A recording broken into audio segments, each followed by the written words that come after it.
السلام علیکم ورحمۃ اللہ تعالی وبرکاتہ۔ وعلیکم السلام ورحمۃ اللہ وبرکاتہ۔ نحمدہ ونصلی ونسلم علی رسولہ الکریم، اما بعد فاعوذ باللہ من الشیطان الرجیم، بسم اللہ الرحمن الرحیم۔ فاسألوا اہل الذکر ان کنتم لا تعلمون، صدق اللہ العظیم۔ آئیے ہم اور آپ سب سے پہلے حضور سرور کائنات، فخر موجودات، باعث تخلیق کائنات، احمد مجتبی محمد مصطفیٰ صلی اللہ علیہ وسلم کی بارگاہ میں درود و سلام کا ہدیہ پیش کریں اور پڑھیں اللہم صلی علی سیدنا و مولانا محمد معدن الجود والکرم وآلہ الکرام وابنہ الکریم وبارک وسلم صلاۃ و سلاما علیک یا رسول اللہ صلی اللہ تعالی علیہ وسلم۔ عزیزان ملت اسلامیہ، ہم لوگ آج شرعی سوال و جواب کی محفل میں حاضر آئے ہیں۔ یہ بڑی برکت والی محفل ہے، اور میں آپ کو بتاؤں کہ سوال پوچھنا دین کے تعلق سے، شریعت کے احکام کے بارے میں سوال پوچھنا یہ صحابہ کرام کی سنت ہے، اور ان سوالوں کا جواب دینا رسول اللہ صلی اللہ علیہ وسلم کی سنت ہے۔ اور یہ محفل بہت زیادہ اہم اور بہت زیادہ ضروری ہے، بلکہ جو بیانات کی محفلیں ہوتی ہیں، تقریروں کی جو محفلیں ہوتی ہیں، اس سے بھی زیادہ اس کی اہمیت ہے، سوال و جواب کی اہمیت، کیونکہ بیانات میں فضائل بیان کیے جاتے ہیں، اور بیانات میں ترغیب اور ترہیب کے معاملات ہوتے ہیں، اس میں اللہ کے عذاب سے ڈرایا جاتا ہے، اور اللہ کی نعمتوں اور جنت کی بشارتیں، خوشخبریاں دی جاتی ہیں۔ کبھی اس میں ہو سکتا ہے اللہ تبارک و تعالیٰ کی توفیق سے کسی کے دل کی دنیا تبدیل ہو جائے، اور وہ گناہوں سے توبہ کر لے، نیکیوں کے راستے پر آ جائے۔ اب ظاہر سی بات ہے، اب وہ نیکیوں کی طرف جب آئے گا تو اس کو مسائل کی معلومات کی ضرورت پڑے گی۔ پہلے نماز نہیں پڑھتا تھا، اب نماز پڑھنا چاہ رہا ہے، تو اس کو نماز کے مسائل معلوم ہونے چاہیے، نماز کا طریقہ کیا ہے، نماز کے واجبات کیا ہے، نماز کے فرائض کیا ہیں، نماز کے شرائط کیا ہے، وضو، غسل وغیرہ کے مسائل، یہ سب چیزیں اب وہ جاننے کی کوشش کرے گا۔ اور اس طرح کی محفلوں میں الحمدللہ وہ مسائل بیان کیے جاتے ہیں جو روزمرہ کی زندگی میں پیش آتے ہیں۔ اللہ کے رسول صلی اللہ علیہ وسلم نے ارشاد فرمایا، طلب العلم فریضۃ علی کل مسلم، کہ علم حاصل کرنا ہر مسلمان پر فرض ہے، چاہے وہ مرد ہو یا عورت ہو۔ اب یہاں فرض سے مراد کیا ہے؟ علماء فرماتے ہیں کہ ضروریات کا علم حاصل کرنا، جیسے نماز پڑھنی ہے تو نماز کے ضروری مسائل کو جاننا، طہارت اور وضو، غسل وغیرہ کے مسائل کو جاننا، یہ ہر مسلمان پر فرض ہے، کیونکہ ہر مسلمان پر نماز بھی فرض ہے۔ اسی طریقے سے روزے بھی فرض ہیں مسلمانوں پر، تو روزوں کے ضروری مسائل جاننا یہ ہر مسلمان پر فرض ہے۔ زکوٰۃ، اگر صاحب استطاعت مالک نصاب ہے تو زکوٰۃ کے مسائل جاننا ضروری ہے۔ حج کرنے کی استطاعت ہو گئی، حج فرض ہو گیا، شرائط پائے جا رہے ہیں، تو حج کے مسائل، حج کا طریقہ، عمرے کے مسائل، عمرہ کا طریقہ، اور جنایات، جرم ہو جائے تو دم ہوتا ہے یا صدقہ دینا پڑتا ہے یا بدنہ دینا پڑتا ہے، یہ سارے مسائل جاننا ضروری ہو جاتا ہے۔ نکاح کی عمر ہو گئی، نکاح کرنے کا ارادہ ہے تو نکاح کے ضروری مسائل سیکھنا ضروری، اور طلاق کے مسائل سیکھنا بھی ضروری ہے۔ ہمارے آپ کے آج کل یہی معاملات ہیں کہ طلاق کے مسائل نہیں معلوم ہیں اور طلاق دے دیتے ہیں، اور ایسا نہیں کہ ایک طلاق سے کام چلائیں، ایک ساتھ میں 3 مرتبہ ایک ہی مجلس میں طلاق دے دی جاتی ہے، اور یہ جہالت کی وجہ سے ہوتا ہے، یہ علم نہ ہونے کی وجہ سے ہوتا ہے، دین سے دوری کی وجہ سے ہوتا ہے، اور علماء کے رابطے میں نہ رہنے کی وجہ سے ہوتا ہے۔ آج جو ہمارے معاشرے میں طلاق کے اتنے زیادہ معاملات پیش آ رہے ہیں، اور ہم دیکھ رہے ہیں کہ طلاق کے کیس میں اضافہ ہوتا جا رہا ہے، ان کی طلاق کے معاملات میں اضافہ ہوتا جا رہا ہے۔ اس کی بنیادی وجہ کیا ہے کہ ہم دین سے دور ہو گئے، ہم اسلام سے دور ہو گئے، ہمارے پاس اسلام کی معلومات نہیں، شریعت کی معلومات نہیں، ہم نے نکاح کو اور طلاق کو کھیل سمجھ لیا کہ جب چاہا اس رشتے کو جوڑا اور جب چاہا اس کو ختم کر دیا۔ اس کی اہمیت کو سمجھے۔ اللہ تبارک و تعالیٰ نے اس دنیا کو کیوں بنایا؟ اس دنیا کو اس لیے بنایا، ایک مقصد اس کا کہ نسل انسانی آگے بڑھے، اور نسل انسانی یہ نکاح کے ذریعے بڑھے گی یا طلاق کے ذریعے بڑھے گی؟ اللہ تبارک و تعالیٰ نے مرد اور عورت کے اندر شہوت کا جذبہ رکھا ہے، مرد عورت کی طرف مائل ہوتا ہے، عورت مرد کی طرف مائل ہوتی ہے، اور وہ شہوت کا جو ہیجان ہے وہ سکون پاتا ہے دونوں کو ایک دوسرے کے ذریعے سے۔ لیکن اللہ تبارک و تعالیٰ نے انسانوں کو آزاد اور مطلق العنان نہیں چھوڑا کہ مرد جس عورت سے چاہے اپنی خواہش کی تکمیل کرے یا عورت جس مرد سے چاہے اپنی خواہش کی تکمیل کرے، نہیں، بلکہ اللہ تبارک و تعالیٰ نے مرد اور عورت کو نکاح کا پابند بنایا کہ نکاح کے بغیر ایک دوسرے سے خواہش کی تکمیل حرام ہے، ناجائز و گناہ اور زنا ہے۔ تو اللہ تبارک و تعالیٰ نے نکاح یہ ضروری فرمایا، تو اس لیے وہ نکاح کے ذریعے سے یہ خواہش ایک دوسرے سے خواہش کی تکمیل جائز ہو جاتی ہے، اور اس کے علاوہ کوئی اور ذریعہ نہیں ہے خواہش کی تکمیل کا، جائز ذریعہ نہیں۔ حرام ہو سکتا ہے زنا کاری، لیکن وہ تو حرام ہے، اس کی اجازت نہیں ہے۔ اللہ تبارک و تعالیٰ کی رضا اسی میں ہے کہ نکاح کے ذریعے خواہش کی تکمیل ہو، اولاد کا حصول ہو اور نسل انسانی آگے بڑھے، اور ہم طلاق کے ذریعے اسی مقدس نکاح کے رشتے کو ختم کر دیتے، اور معلوم ہی نہیں ہوتا۔ 3 طلاق دینا ضروری سمجھ لیا ہے لوگوں نے آج کہ جب تک 3 طلاق نہیں دیں گے وہاں تک نکاح ختم ہی نہیں ہوگا، یہ سمجھ لیا۔ ایسا نہیں ہے، 1 طلاق سے بھی آپ کام چلا سکتے۔ ابھی اسلام دیکھیں کتنا پیارا مذہب ہے، اور اسلام کے اندر کتنی آسانیاں رکھی ہے، انسان کی فطرت کا کتنا خیال رکھا گیا۔ اگر اللہ تبارک و تعالیٰ چاہتا تو ایک ہی طلاق ہوتی، یعنی 1 طلاق دینے سے ہی نکاح پورے طور پر ختم ہو جاتا، لیکن کتنی طلاق رکھی گئی ہے اسلام کے اندر؟ بتائیے، آپ لوگ معلوم ہے کتنی طلاق رکھی گئی ہے؟ تھوڑا آپ بھی بولیں۔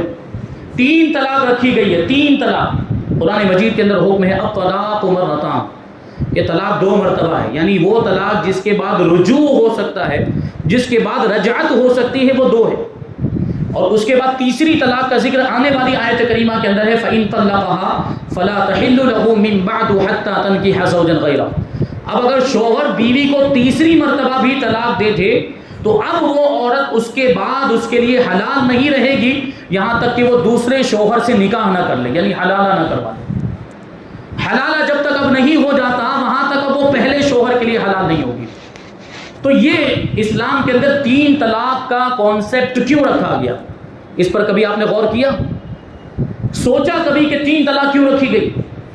3 طلاق کا مقصد ہی یہ ہوتا ہے کہ آپ پہلے 1 طلاق، بہت زیادہ معاملہ ہو جائے، پہلے تو سنبھالنا چاہیے، زبان پر کنٹرول، مرد کو اپنی زبان پر کنٹرول رکھنا چاہیے۔ بیعتہ عقدۃ النکاح، مرد کے ہاتھ میں نکاح کی گرہ رکھی گئی۔ یہ بھی تو سوچیے آپ کہ مرد ہی کو طلاق کا اختیار کیوں دیا گیا؟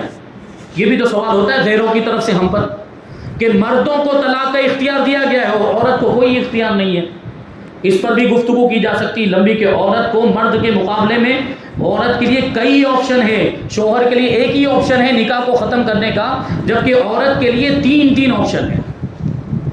ابھی سوچیں گے کیسے عورت کیسے نکاح ختم کر سکتی ہے؟ ہم نے تو آج تک یہی سنا کہ طلاق تو شوہر ہی دیتا ہے، اور بیوی کیسے طلاق دے دے گی؟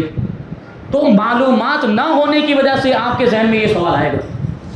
اگر آپ نے سیکھا ہوتا، سنا ہوتا، علماء کی بارگاہ میں اٹھے بیٹھے ہوتے، علماء کی باتیں سنی ہوتی تو یہ باتیں آپ کو معلوم ہوتی۔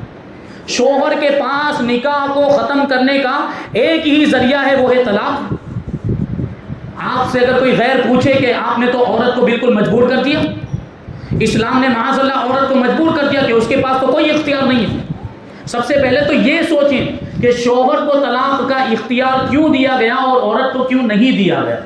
یہ کچھ ضروری باتیں ہیں جو میں ضروری سمجھتا ہوں بیان کرنا، کہ مرد کو طلاق کا اختیار اس لیے دیا گیا ہے کہ مرد کی عقل کامل ہوتی ہے، مکمل ہوتی ہے، اور اس کے مقابلے میں عورت کی عقل ناقص ہوتی ہے، اس کی عورت کی عقل میں کمی ہوتی ہے، مرد کے مقابلے میں وہ ناسمجھ ہوتی ہے۔ اس لیے بات میں آپ دیکھیں تو جب بھی جھگڑا ہوگا شوہر کے ساتھ تو وہ طلاق کا مطالبہ کرنے لگ جاتے ہیں، اور شوہر اگر اس طرح کی بات کرے، شوہر اگر جھگڑے کے موقع پر کہے کہ ابھی تیرا فیصلہ کر دوں، تو فوراً کہے گی اور ہاں کر دو ہمت ہو، تو ہوتا ہے کہ نہیں؟ کیوں؟ کیونکہ وہ تو ناقصات لگ، وہ تو بولے گی، کنٹرول کس کو کرنا ہے؟ شوہر کو کرنا ہے۔ کیوں؟ کیونکہ اس کی عقل کامل ہے، وہ عورت کے مقابلے میں زیادہ سمجھدار ہے۔ اسی لیے اللہ تبارک و تعالیٰ نے طلاق کا اختیار شوہر کو دیا، یہ حکمت ہے۔ طلاق کا اختیار جو شوہر کو دیا گیا اس میں یہ حکمت ہے۔ اب ہوتا کیا ہے، عورت نے تو کہہ دیا کہ دے دو، ہمت ہو تو وہ للکارتی ہے، اور مرد کی مردانگی کو للکارتی ہے۔ ہمت ہو تو دے کے بتاؤ، آپ ہمت ہو تو طلاق دے کے بتاؤ۔ اب اس کے اندر تو ہے نا ہمت، اس کے اندر تو مردانگی ہے، تو وہ تو ظاہر کرے گا۔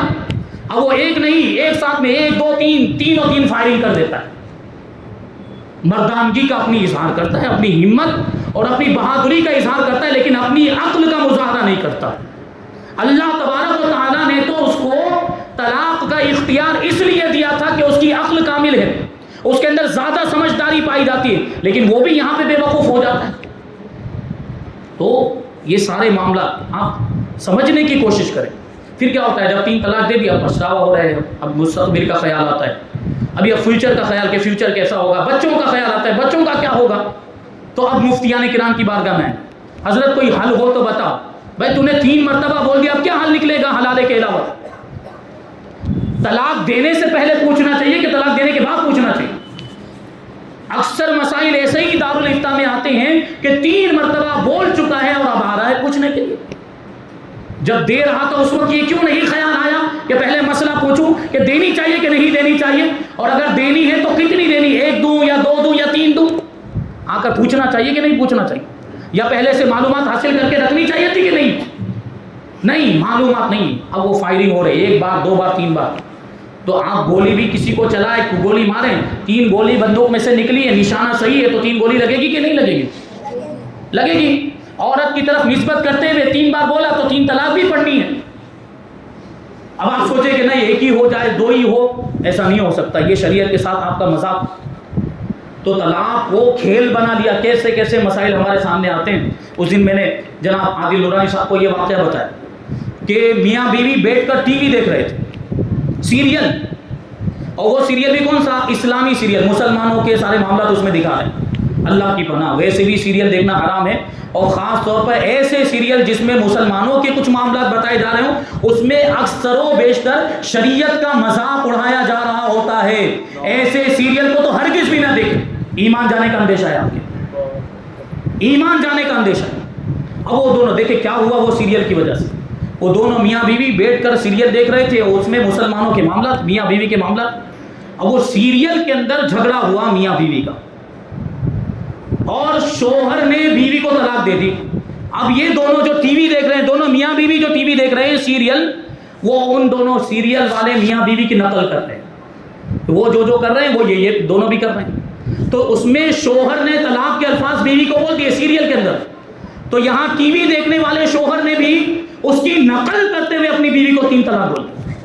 تو یہ کوئی مذاق ہے؟ یہ کوئی کھیل ہے؟ اب وہ آ کے پوچھ رہے ہیں حضرت ہم نے تو ایسی نقل کرتے ہوئے بولا تھا، ہم نے تو خالی مذاق میں بولا تھا۔ تو میں وہی پوچھوں کہ طلاق مذاق ہے؟ نکاح کے رشتے کو اس طریقے سے اتنی آسانی کے ساتھ ختم کر دینا، اس کو کھیل سمجھ لینا، یہ کہاں کی عقل مندی ہے؟ اس طرح کے معاملات ہمارے سامنے آتے ہیں، اور یہ ہو رہا ہے ہمارے مسلمان سنی بھائیوں کے اندر۔ کیوں؟ یہ علم کی کمی ہے، یہ جہالت کی وجہ سے ہو رہا ہے۔ 3 بار طلاق دے دیتے ہیں۔ آپ سوچو نا، اسلام نے تو کتنا احسان کیا ہے آپ کے اوپر، 3 طلاق کا آپشن رکھا ہے کہ اگر معاملہ زیادہ بڑھ جائے، آگے نکل جائے، اور اب جو ہے کہ معاملہ ہاتھ سے نکل گیا، میاں بیوی کے درمیان اب نبھانے کی کوئی صورت نہیں ہے، تو 1 طلاق سے کام چلائیں، 1 طلاق دے دیں یہ بھی کب؟ آخری مرحلے میں، بالکل آخری اسٹیج میں. اس سے پہلے تو جہاں تک ہو سکے آپس میں اختلاف کو دور کرنے کی کوشش کرنی چاہیے. قرآن مجید کے اندر حکم ہے کہ اگر اختلاف ہو جائے، جھگڑا ہو جائے میاں بیوی کے درمیان، تو ایک حکم ادھر سے بھیجا جائے، ایک حکم ادھر سے بھیجا جائے. یعنی ایک فیصلہ کرنے والا لڑکے والوں کی طرف سے ہو اور ایک فیصلہ کرنے والا لڑکی والوں کی طرف سے. دونوں بیٹھ کر بات کریں اور ان کے اختلاف کو ختم کرنے کی کوشش کریں. اگر وہ صحیح طور پر اور اصلاح کی کوشش کریں گے، ان کے جھگڑے کو دور کرنے کی کوشش کریں گے، تو اللہ تبارک و تعالیٰ بھی ان دونوں کے درمیان موافقت پیدا فرما دے گا، محبت پیدا فرما دے گا. تو یہ کوشش کرنے کا حکم دیا. یہاں تو ڈائریکٹ ہی فائنل ہو جاتی اور ڈائریکٹ ہی طلاق کے معاملات، تو یہ نہیں ہونا چاہیے. تو اسلام نے جو ہمیں طلاق کے لیے جو آپشن دیا، تو پہلے ایک طلاق سے کام چلائے. یہ کیوں غیروں کو اعتراض کرنے کا موقع ملا؟ غیر مسلموں نے طلاق پر اعتراض کیا کہ نہیں کیا؟ کیوں؟ ہماری ایک خاتون وہاں چلی گئی تھی، اب حلالے پہ اعتراض ہو رہا ہے. آپ کے اسلام کے شریعت کے ایک حکم پر اعتراض کیا جائے، غیر مسلم اعتراض کرے، آپ کو برداشت ہوگا؟ اور خود آپ ہی خود اس حکم کا خون کر رہے ہیں اور خود آپ اس کا مذاق بنوا رہے ہیں. آپ خود اپنے کردار کو دیکھیں. وہ خاتون اگر کورٹ میں نہیں گئی ہوتی تو یہ سب ہوتا نہیں ہوتا. اب وہ تو چاہتے ہیں، ان کو تو موقع ملنا چاہیے اسلام پر انگلی اٹھانے کا، اسلام کے احکام پر اعتراض کرنے کا ان کو موقع ملنا چاہیے. وہ موقع کی تلاش میں رہتے ہیں، ان کو موقع مل گیا، اب انہوں نے قانون پاس کر دیا. آپ دیکھیں جو شوہر تین بول دیا کرتے تھے، اب وہ ڈر رہے ہیں. کیوں؟ اب وہ اللہ کے خوف سے نہیں کانپتے. اب اللہ کا ڈر نہیں ہے ان کے دلوں میں، اب قانون کا ڈر ہے، سزا ہو جائے گی.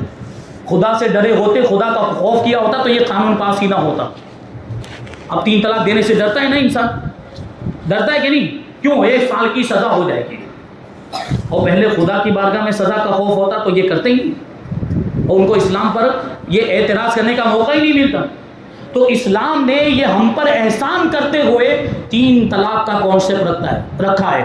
اور یہ سب سے بہتر 3 طلاق کی 3 قسمیں: طلاق احسن، طلاق حسن اور طلاق بدعی. معلوم ہے آپ کو؟ نہیں معلوم. طلاق احسن کا مطلب ہوتا ہے کہ ایک طہر میں، پاکی کے دنوں میں ایک طلاق دے کر اس کو چھوڑ دیا جائے، ایک ہی طلاق دی جائے. اس کو طلاق احسن کہا جاتا ہے. عدت گزرے گی، وہ خود بخود نکاح سے باہر ہو جائے گی. عدت کے اندر آپ رجعت کر سکتے ہیں، اور اگر رجعت نہیں کی، عدت گزر گئی، تو اب بھی نیا نکاح کرنے کا موقع ہے آپ کے پاس. اور نہیں رکھنا چاہتے ہیں، وہ دوسری جگہ نکاح کر لے. آپ دوسری جگہ نکاح کرنا چاہیں تو کر سکتے ہیں. دوسری طلاق کے بعد بھی یہ آپشن دیتا ہے. لیکن طلاق حسن میں ایک ہی دی جاتی ہے. اور طلاق حسن دوسری قسم ہے. طلاق حسن اس کا مطلب یہ ہوتا ہے کہ 3 طلاقیں 3 الگ الگ طہر میں دی جائے. بیوی کے جو پاکی کے ایام ہے، پہلے مہینے میں جو پاکی کے ایام آئے اس میں 1 طلاق دے دی. دوسرے مہینے میں جو پاکی کے ایام آئے اس میں دوسری طلاق دے دی. اور تیسرے مہینے میں پاکی کے جو ایام آئے اس میں تیسری طلاق دی. یہ طلاق حسن، یہ سنت طریقہ ہے طلاق دینے کا. اور تیسرے نمبر پر ہے جو ہے طلاق بدعی. وہ طلاق گناہ ہے، اس کی بہت ساری صورتیں بن سکتی ہیں. اور عام طور پر جو رائج ہے وہ یہ ہے کہ ایک ساتھ میں ایک ہی مجلس میں 3 طلاقیں دے دی جائے. یہ طلاق بدعی، یہ گناہ ہے، لیکن طلاق تو پڑ ہی جاتی. ایک ساتھ میں بھی اگر 3 طلاق دی ہے تو 3 طلاق پڑ جائے. معلومات نہ ہونے کی وجہ سے ایسا ہوتا ہے.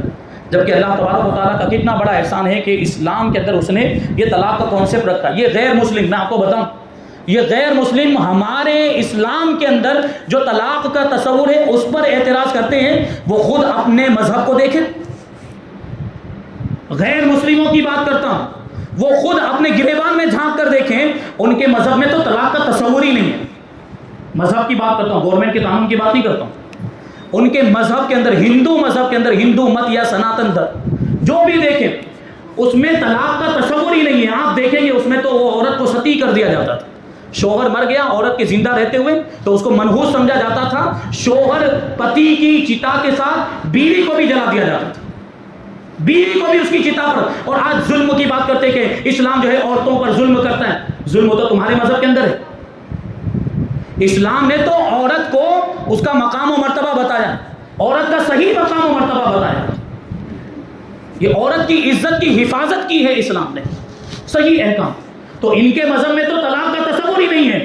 یہ تو بھیک مانگ کر اسلام سے لیا ہے ان لوگوں نے طلاق کا کانسیپٹ. ورنہ یہ اپنے مذہب کے اعتبار سے عمل کریں تو طلاق نام کی کوئی چیز نہیں. گورنمنٹ میں جو آیا ہے یہ گورنمنٹ نے اسلام سے لیا ہے ان لوگوں نے. اگرچہ ایک رکھا ہے لیکن طلاق کا لفظ ہی اسلامی لفظ ہے، طلاق کا لفظ ہی اسلامی لفظ ہے، قرآن مجید کے اندر آیا، حدیث کے اندر آیا۔ بھیک مانگ کر ہم سے لیا ہے طلاق کا کانسیپٹ، اور پھر اسی اسلام پر اعتراض کرتے ہیں۔ کیوں؟ یہ اسلام دشمنی، اور اس کی بنیادی وجہ یہ بھی ہے کہ ہم کمزور ہو گئے، ہم نے اپنے اسلام پر عمل کرنا چھوڑ دیا، ہم نے شریعت پر عمل کرنا چھوڑ دیا، تو اب دوسروں کو اعتراض کرنے کا موقع مل رہا ہے، ورنہ ان کی کیا مجال تھی کہ ہمارے نجی معاملات کے اندر دخل دیتے۔ اور انہوں نے جو ایک طلاق کا قانون نکالا، بظاہر ہمارا ہی فائدہ ہے، کیونکہ اسلام بھی تو 3 طلاق ایک ساتھ میں دینے کو گناہ کہتا ہے، بظاہر ہمارا فائدہ، لیکن ہم کیوں روڈ پر نکل آئے تھے؟ ہم کیوں اس کی اتنی مخالفت کر رہے تھے؟ ہم کیوں پروٹیسٹ کر رہے تھے اور اتنا اس کا ویرود کر رہے تھے؟ کیوں؟ کیونکہ وہ اسلام کے نجی مسائل میں مداخلت کر رہے تھے، دخل اندازی کر رہے تھے، اس لیے ہم اس کا ویرود کر رہے ہیں۔ کیونکہ آج ایک مسئلہ اٹھائیں، کل دوسرا مسئلہ اٹھائیں گے۔ آج طلاق پر اعتراض کیا، کل جیسے ابھی حجاب پر اعتراض ہوا کہ نہیں ہوا؟ پہلے طلاق پر ہوا، پھر حجاب پر ہوا۔ اب ان کے پاس تو اتنے ہتھ کنڈے ہیں، وہ اگر اعتراض کرنے پر آئے، ہمارے خود کے اخلاق و کردار کے اندر ایسی چیزیں ہیں کہ جن کو وہ ایشو بنا کر اعتراض کر سکتے ہیں، جیسے یہی حجاب والا مسئلہ۔ ابھی آپ حجاب کے خلاف آواز اٹھائیں، یعنی حجاب کے تعلق سے جو انہوں نے کہا، تو حجاب کی تعیین میں اگر آپ آواز اٹھائیں تو وہ اعتراض کر سکتے کہ نہیں، کہ تقریباً 80% خواتین ایسی ہیں مسلمانوں کی جو پردہ نہیں کرتی، جو برقع نہیں پہنتی۔ وہ اعتراض کر سکتے کہ نہیں کہ اگر اسلام میں حجاب اتنا زیادہ ضروری ہوتا تو ساری عورتوں کو پہننا چاہیے۔ 80% عورتیں حجاب نہیں پہنتی، اس کا مطلب ہے کہ اسلام میں حجاب ضروری نہیں ہے، پابندی لگا دو۔ یہی اعتراض نماز پر بھی ہوگا کہ نہیں؟ بتائیے ہوگا کہ نہیں؟ تقریباً 75% مسلمان ایسے ہیں جو 5 وقت کی نماز نہیں پڑھتے، صرف جمعہ آتے۔ ابھی خدا نہ خواستہ ان کے ذہن میں یہ بات آ گئی اور انہوں نے یہ اعتراض کر دیا کہ 75% مسلمان نماز نہیں پڑھتے، اگر اسلام میں نماز پڑھنا اتنا ہی ضروری ہوتا تو سب کو پڑھنی چاہیے، سب نہیں پڑھتے، اس کا مطلب ہے کہ ضروری نہیں ہے، لاؤ پابندی لگا۔ پھر کیا کریں گے آپ؟ پھر کیا کریں گے؟ کیا جواب ہوگا آپ کے پاس؟ یہ سب ہماری خود کی کرتوتیں ہیں، ہم نے خود اسلام پر، احکام اسلام پر عمل کرنا چھوڑ دیا ہے، اس وجہ سے یہ معاملات ہو رہے ہیں۔ تو بہرحال یہ کچھ ضروری باتیں ہیں طلاق کے تعلق سے، طلاق کے ضروری مسائل سیکھیں۔ نوجوانوں، شادی شدہ جو حضرات، خاص طور پر ان کو میں کہنا چاہوں گا کہ طلاق کے مسائل اور کچھ بھی زبان پر لانے سے پہلے 1000 بار اس کے بارے میں سوچیں، اور اگر دینے کا ارادہ بنا لیا تو پہلے آ کے مسئلہ پوچھیں کہ کیسے دیں، پھر جا کر طلاق دیں، تاکہ بعد میں پچھتاوا نہ ہو۔ اب یہ حلالے کے کانسیپٹ پر بھی اعتراض کیا جاتا ہے کہ حلالہ یہ عورت پر ظلم ہے۔ حلالے کا معلوم ہے نا آپ کو، حلالہ کیا ہوتا ہے؟ 3 طلاق دے دی، اب 3 طلاق کے بعد اگر پہلے والا شوہر بیوی کو واپس لانا چاہتا ہے تو کیا کرنا پڑے گا؟ عدت گزر جائے اور اس کے بعد وہ دوسرے کسی شخص سے نکاح کرے، اس کے ساتھ ہم بستری بھی ہو، وہ طلاق دے، پھر اس کی عدت گزرے، تب جا کے وہ پہلے شوہر کے لیے حلال ہوتی ہے۔ یہ اتنا سب معاملہ ہوتا ہے۔ تو یہ لوگ کہتے ہیں کہ یہ تو عورت پر ظلم ہے، جرم کیا شوہر نے، سزا مل رہی ہے بیوی کو۔ ہوتا ہے کہ نہیں اعتراض؟ جرم کیا شوہر نے، طلاق دی کس نے؟ شوہر نے، اور سزا کس کو مل رہی ہے؟ آپ کیا جواب دو گے؟ کوئی غیر آپ سے پوچھ لے گا تو جواب ہے آپ کے پاس؟ حلالے پہ فلمیں بن رہی ہے، مذاق اڑایا جا رہا ہے، حلالہ نام کی فلم بنی، اس میں حلالہ کانسیپٹ کا مذاق اڑایا جا رہا ہے، اور ہمارے نوجوان اس کو دیکھ بھی رہے ہیں دھڑلے سے۔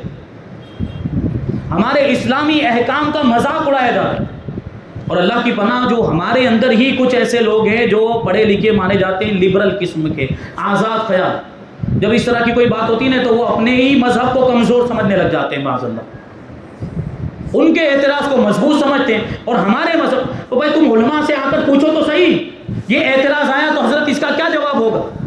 علماء سے رابطہ تو کرو، وہ آپ کو بتائیں گے کہ حلالہ یہ کانسیپٹ کیوں رکھا گیا۔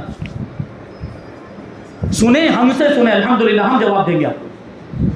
حلالہ یہ سزا کے طور پر مقرر کیا گیا، سزا کے طور پر، اور سزا کبھی اچھی لگتی ہے؟ سزا بہت خوشگوار لگتی ہے کیا؟ سزا خوشگوار نہیں لگتی، سزا ہمیشہ ناگوار اور ناپسندیدہ ہی ہوتی ہے۔ تو حلالہ یہ سزا کے طور پر مقرر کیا گیا تو یہ ناگوار ہوگا، یہ ناپسندیدہ ہوگا۔ اچھا، اب یہ سوال آیا کہ جرم کیا شوہر نے اور سزا بیوی کو کیوں مل رہی ہے؟ تو یہ صرف بیوی کے لیے سزا نہیں ہے، شوہر کے لیے بھی سزا ہے۔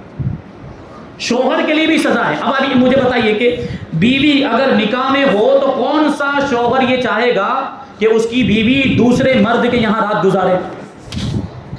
چاہے گا نہیں. اور جسمانی سزا سے بڑھ کر ذہنی سزا ہوتی ہے. یہ اس کے لیے ذہنی سزا ہے کیونکہ اب اس کو مجبوراً بھیجنا پڑ رہا ہے حلالے کے اندر. اب اس کو مجبوراً دوسرے مرد کے پاس اس سے نکاح کروانا پڑا ہے، حالانکہ وہاں بھی نکاح کا ہی طریقہ ہے.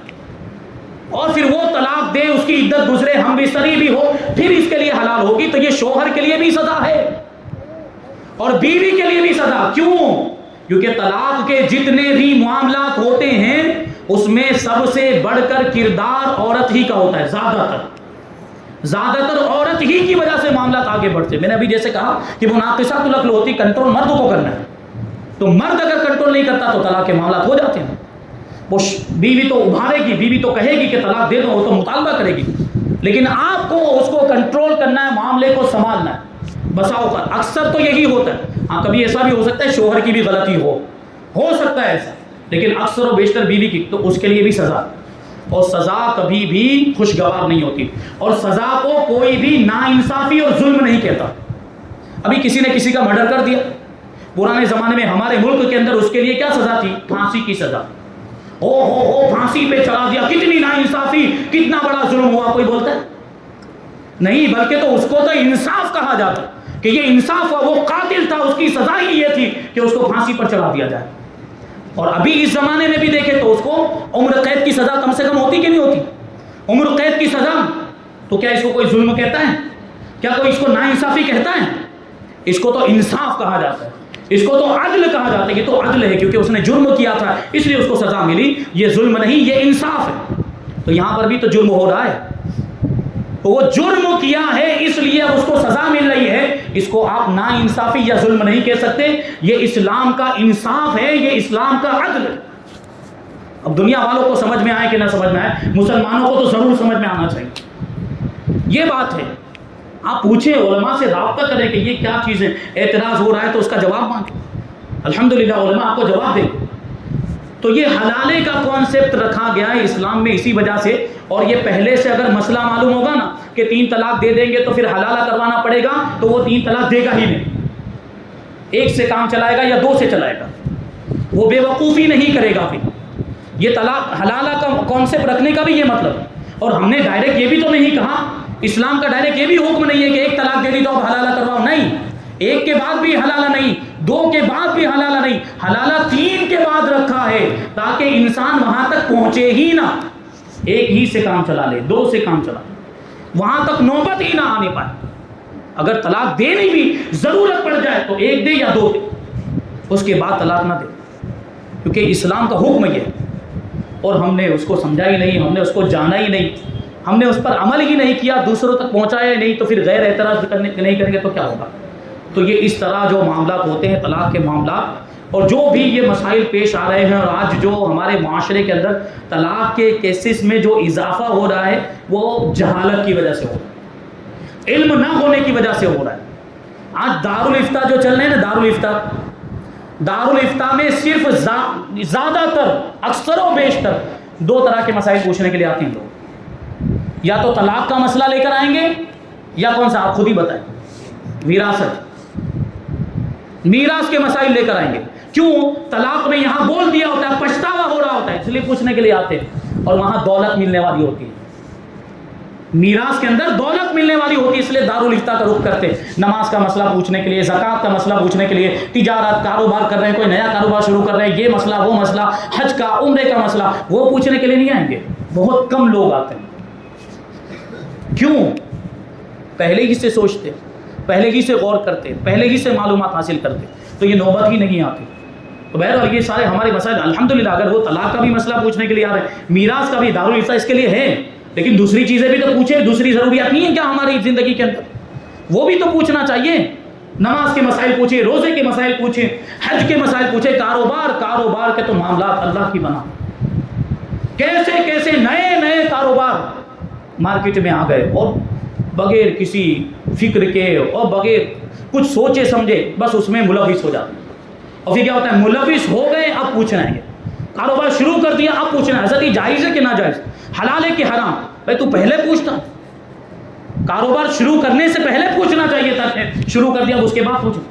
ابھی آپ کو معلوم ہونا چاہیے جو نئے نئے طریقے آ رہے ہیں، یہ عام طور پر جتنے بھی کاروبار کے، تجارت کے جو بھی نئے نئے طریقے آتے ہیں، یہ مغربی دنیا کی طرف سے آتے ہیں، ویسٹرن کنٹریز سے، اور یہ ایجاد کرنے والے اکثر کفار ہیں، بلکہ تقریباً سارے کے سارے کفار ہی یہ نئے نئے طریقے مارکیٹ میں لاتے ہیں۔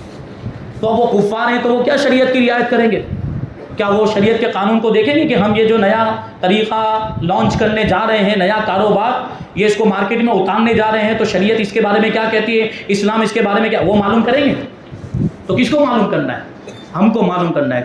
کوئی بھی نیا طریقہ مارکیٹ میں آئے، تجارت کا، کاروبار کا، لین دین کا، کوئی بھی نیا معاملہ سامنے آئے، سب سے پہلے اس کے بارے میں آپ سوال پوچھیں، علماء کرام سے پوچھیں، مفتیان کرام سے پوچھیں، یہ نیا طریقہ آیا ہے، ہم کریں کہ نہ کریں، یہ جائز ہے کہ ناجائز، یہ حرام ہے کہ حلال، اس کی کوئی فکر نہیں ہوتی۔ چند لوگ جن کو اللہ توفیق دیتا ہے وہ آ کر پوچھتے ہیں، اور وہ پھر اس کے مطابق عمل کرتے، کیونکہ ان کے پوچھنے کا مقصد یہ ہوتا ہے کہ شریعت کا حکم معلوم کریں اور اس کے حساب سے ہم عمل کریں۔ لیکن باقی تقریباً 90% لوگ ایسے ہیں جو مسئلہ پوچھتے ہی نہیں، اپنی مرضی سے جو آیا وہ کرنے لگ جاتے ہیں، اور اسی میں وہ بیاج کے، سود کے معاملات میں بھی ملوث ہو جاتے ہیں۔ بسا اوقات ان کو پتہ بھی نہیں ہوتا ہے کہ یہ سود ہے، یہ بیاج ہے، یہ حرام ہے، وہ کر رہے ہوتے ہیں، حرام کما رہے ہوتے ہیں۔ یہ بڑے افسوس کی بات ہے، یہ ایک المیہ ہے ہمارے لیے، بڑے دکھ کی بات ہے۔ بہرحال ایسی تو بہت ساری باتیں، ابھی درد دل بیان کریں تو رات بھی کم پڑ جائے۔ سوالات ہمارے پاس آئے ہیں اور یہ سوال و جواب کی محفل ہے، تو سوال و جواب شامل کرتے ہیں۔ تو یہ محفل آپ دیکھیں، تھوڑی دیر کے اندر آپ کو الحمدللہ کتنی ضروری باتیں سننے کو ملی۔ تو بیانات بھی ان کی بھی اپنی جگہ پر ایک اہمیت ہے، لیکن یہ سوال و جواب کی جو محفل ہے یہ اس سے زیادہ ضروری ہے، یہ اس سے زیادہ اہم ہے، کہ اس میں ہمیں شرعی مسائل سیکھنے کو ملتے ہیں، اور شریعت کے احکام، جائز ناجائز، حرام حلال ہمیں پتہ چلتا ہے، تاکہ ہم پھر اس کے حساب سے آگے اپنی زندگی میں عمل کر سکیں۔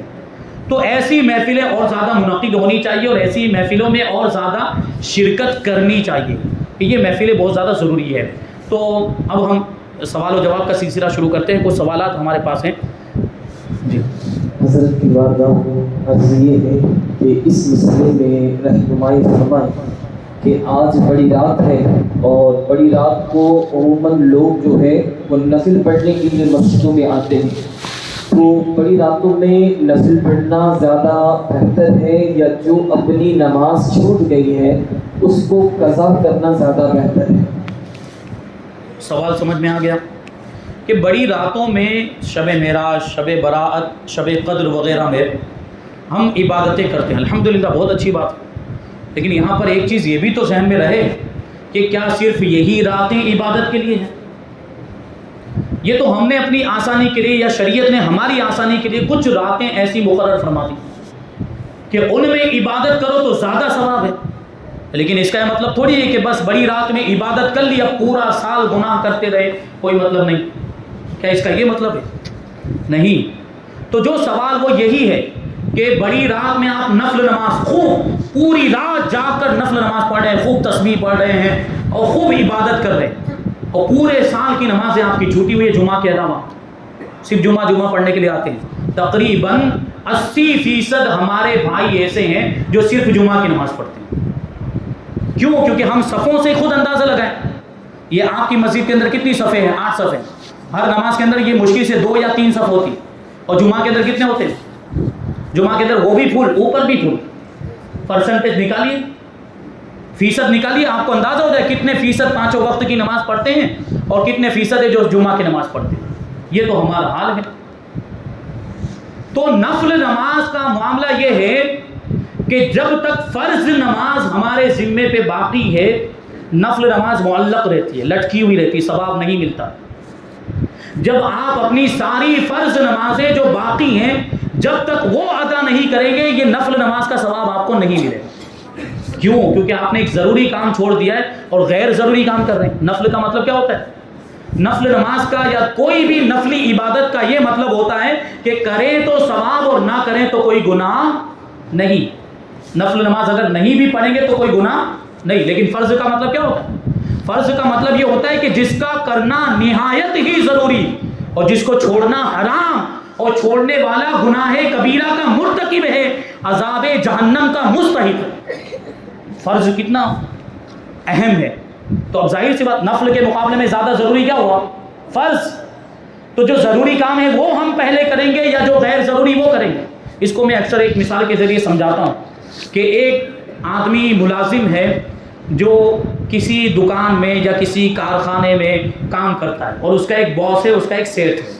اب اس نے کیا کیا، اپنے ملازم کو ایک نہایت ہی ضروری کام سونپا، جیسے ڈیلیوری کرنی تھی، کوئی سامان تھا، اس کے تعلق سے کہا کہ یہ سامان کو کل کے کل ہی پیک کر کے اس کو جس نے آرڈر کیا ہے اس تک پہنچانا ہے، اور کل کے کل پہنچانا ضروری ہے، اس میں بالکل بھی کوتاہی نہیں ہونی چاہیے۔ تو اب یہ ضروری ہوا کہ نہیں ہوا دنیا داری کے اعتبار سے؟ کل کے کل اس کا پہنچانا ضروری ہوا کہ نہیں؟ اب دوسرے دن وہی ملازم اس پارسل کو چھوڑ کر، اس سامان کو چھوڑ کر جھاڑو لگا رہا ہے، پورا دن وہ دکان کی صفائی کر رہا ہے، پورا دن یہ جالے لے رہا ہے، یہ کر رہا ہے، وہ کر رہا ہے، لیکن وہ پارسل اس نے نہیں بھیجا۔ اب اس کا سیٹ آئے گا تو کیا ہوگا؟ اس کا باس آئے گا تو کیا ہوگا؟ وہ پارسل پڑا ہوا وہاں پر دیکھے گا کہ اس کو وہ جس نے آرڈر کیا ہے اس تک نہیں پہنچایا گیا، تو اپنے ملازم پر، اپنے ایمپلائی پر ناراض ہوگا کہ نہیں ہوگا؟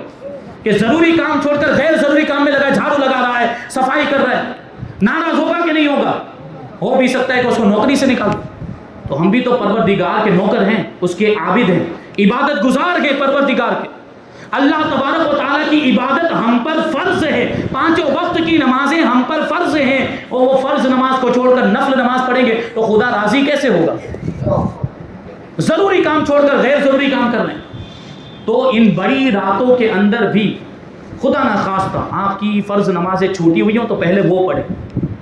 فرض نمازیں 5 وقت کی نمازوں میں سے کوئی نمازیں چھوٹی ہوئی ہے تو پہلے وہ پڑھے، اگر بہت زیادہ ہے تو پوری رات وہی پڑھے۔ اللہ کے فضل و کرم سے امید ہے کہ یہ ذمہ داری اگر آپ ادا کریں گے، فرض ادا کریں گے، تو ہو سکتا ہے نفل کا ثواب بھی عطا فرما دے۔ اس کی رحمت کے دریا میں، اس کی رحمت کے خزانوں میں کسی چیز کی کمی نہیں، تو جس کو جو چاہے عطا فرما دے۔ تو فرض ضروری ہے، نفل ضروری نہیں ہے، فرض کو پہلے ادا کرنا چاہیے۔ تو بڑی راتوں میں بھی عبادت کریں۔ ابھی اب یہ مسئلہ آپ نے جان لیا۔ ابھی کچھ لوگوں کا ایسا بھی ہوتا ہے، وہ انتہائی جری قسم کے لوگ ہوتے ہیں، ابھی وہ کچھ مسئلہ سنیں گے تو اس پر عمل کرنے کے بجائے اس کا الٹا سوچتے ہیں، نیگیٹو سوچ۔ ابھی کچھ لوگوں کی ایسی سوچ بنی ہوگی کہ اب تو نفل پڑھنے کا کوئی فائدہ ہی نہیں ہے، اب تو میری تو بہت ساری فرض باقی ہیں، میری تو بہت ساری، اب تو نفل پڑھنے کا کوئی فائدہ نہیں، اب عبادت نہیں کرنی، مطلب بڑی رات میں عبادت نفل نہیں پڑھنی۔ یہ سوچتے کہ نہیں کچھ لوگ؟ جبکہ کیا سوچ ہونی چاہیے؟ پازیٹیو، مثبت سوچ یہ ہونی چاہیے کہ بڑی رات میں ہم پہلے سے عبادت کرتے آ رہے ہیں، پوری رات جاگتے آ رہے ہیں، نفل پڑھتے تھے، اب اس کی جگہ پر ہم قضا پڑھ، یہ سوچ ہونی چاہیے۔ نہیں، اس کا برعکس سوچ، شیطان کے کیسے بہکاوے میں آ چکے ہیں، شیطان کا کھلونا بن چکے ہیں، وہ شیطان جس طرح چاہتا ہے ہم کو گھماتا ہے، تو بس وہ پھر ایسا ذہن بنا لیں گے، بچوں جیسا ذہن جری ہو جاتے ہیں کہ جب ہماری نفل قبول ہی نہیں ہونی، جب نفل کا ثواب ہی نہیں ملنا تو کیوں پڑھیں؟ اب نہ نفل پڑھ رہے ہیں اور نہ ہی فرض پڑھ رہے ہیں، تو یہ معاملہ ہوتا ہے۔ تو اگر آپ کو بالکل ہی چھوڑ دینا ہے، اگر آپ نے یہ ذہن بنا لیا ہے کہ نفل بھی نہیں پڑھیں گے، فرض بھی نہیں پڑھیں گے، تو پھر وہ آپ نفل پڑھتے ہی برابر تھے، کم سے کم اللہ کا نام تو لے رہے تھے۔ یہ ہمارے آپ کے معاملات ہیں۔ آگے سوال حضرت کی بارگاہ میں عرض یہ ہے کہ اس مسئلے میں رہنمائی فرمائیں کہ بڑی رات کو لوگ قبرستان جاتے ہیں، یا کبھی بھی لوگ قبرستان جاتے ہیں تو وہاں بھی ہنسی مذاق کا سلسلہ شروع رہتا ہے، تو قبرستان میں ہنسنا اور دنیا کی باتیں کرنا کیسا ہے؟ دیکھیے، قبرستان میں جانا ایک تو رسول پاک صلی اللہ علیہ وسلم کی سنت ہے۔ حضور پاک صلی اللہ علیہ وسلم نے، دیکھیے ابھی یہ جانا آنا یہ ایک ہمارے جسم کا عمل ہے، ہمارے اعضاء کا عمل، ہم اپنے پاؤں سے جائیں گے آئیں گے، اور بہت ساری ایسی چیزیں ہیں جو دنیا کی ضروریات میں سے، لیکن اللہ کے رسول صلی اللہ علیہ وسلم نے ہماری ایسی بہت سی ضرورتوں کو اپنی سنت بنا کر اس کو عبادت کا درجہ دے دیا۔ ہم کو اپنے ماں باپ کی یاد آتی تو ویسے بھی جاتے کہ نہیں قبرستان پر؟ ماں باپ کا انتقال ہو گیا، دادا کا انتقال ہو گیا تو یاد آئی تو گئے، لیکن ہم یہ سوچ کر جائیں کہ قبرستان میں جانا رسول اللہ کی سنت ہے تو جانے کا ثواب بھی ملے گا۔ اور حضور پاک صلی اللہ علیہ وسلم نے ارشاد فرمایا کہ میں نے تم کو پہلے قبروں کی زیارت سے منع کیا تھا، لیکن اب تم جاؤ، اب تم زیارت کرنے کے لیے جاؤ، قبرستان جاؤ، اور کیوں جاؤ اس کی وجہ بھی بتائی، فَإِنَّهَا مُذَكِّرَةٌ لِلْآخِرَةِ، اس لیے کہ قبریں آخرت کی یاد دلاتی.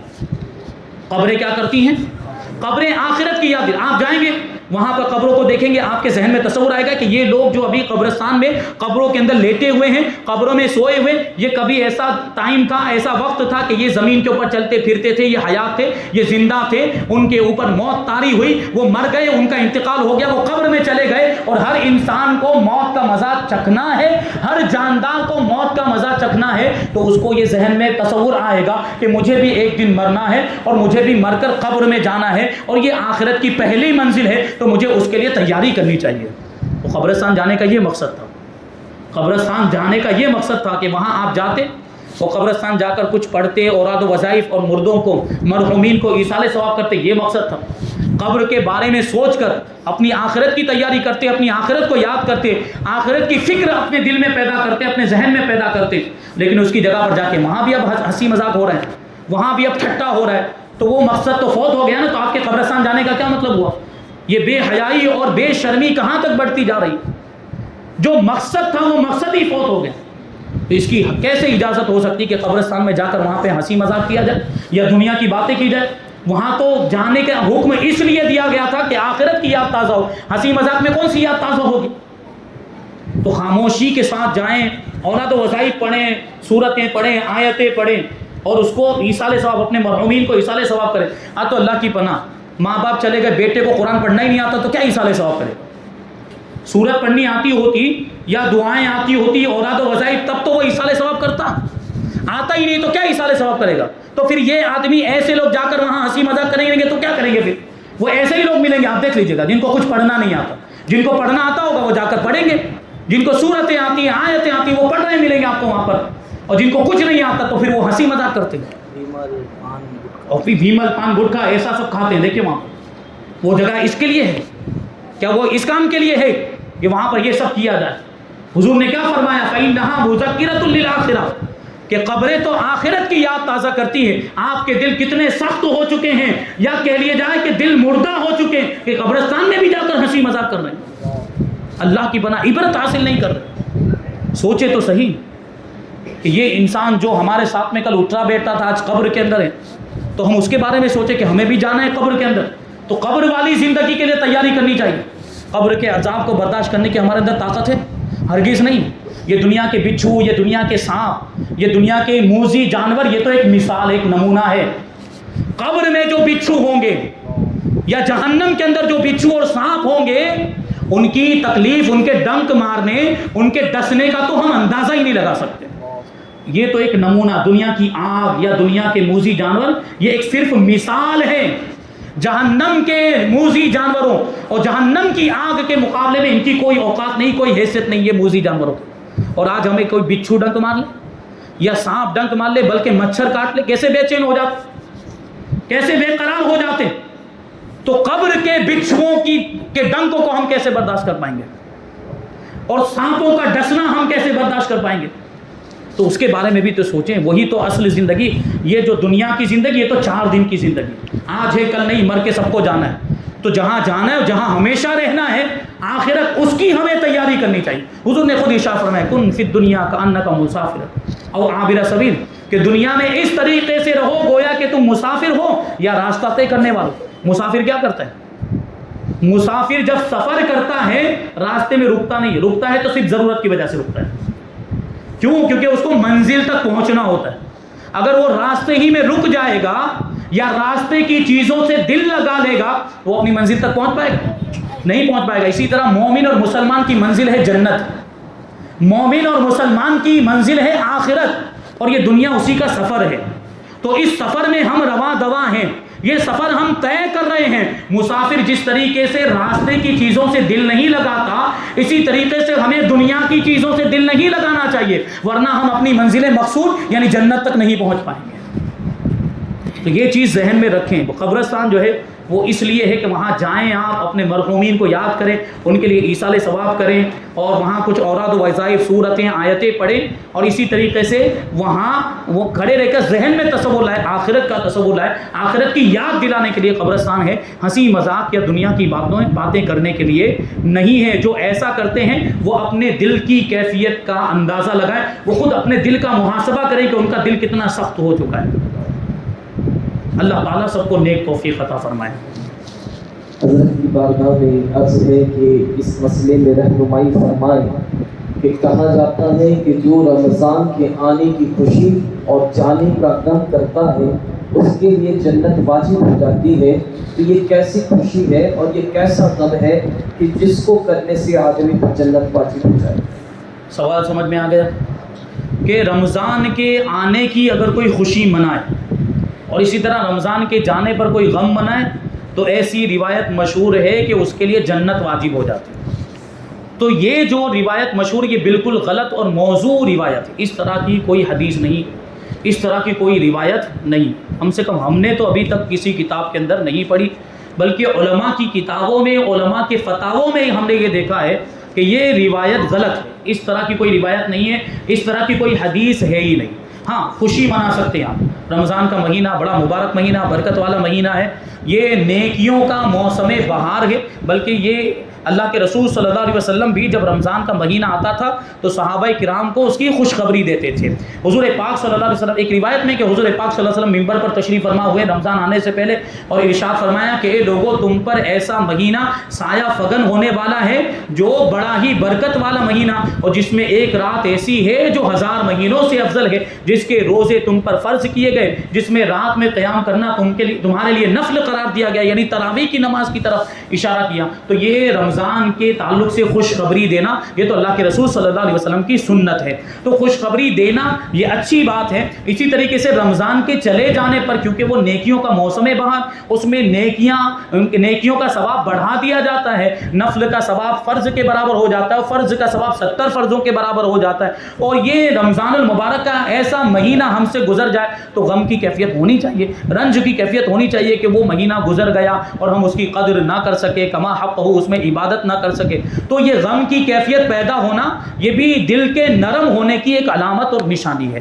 تو یہ اگر آپ کی خوشی منا رہے ہیں یا لوگوں کو خوشخبری دے رہے ہیں, لوگوں کو مبارکبادی دے رہے ہیں, رمضان مبارک ہو, رمضان مبارک, رمضان المبارک, رمضان کا مہینہ مبارک ہو, اور اسی طرح رمضان کے رخصت ہونے پر غم کا اظہار کر رہے ہیں, جیسے الوداع وغیرہ بھی پڑھتے ہیں ہم, وہ غم کے اظہار کے طور پر, اس میں کوئی حرج نہیں. لیکن یہ کہنا کہ جس نے رمضان کے آنے کی خوشی منائی اور رمضان کے جانے کا غم منایا اس کے لیے جنت واجب ہو جائے, یہ غلط ہے. ایسی کوئی روایت نہیں ہے.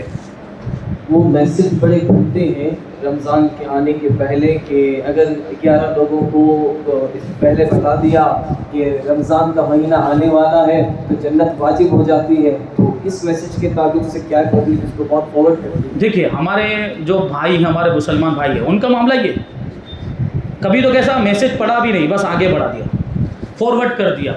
اور کبھی کیسا ہوتا ہے ساری نیکیاں ان کو واٹس ایپ سے ہی کمانی ہے, مسجد میں آ کے نہیں کمانی ہے.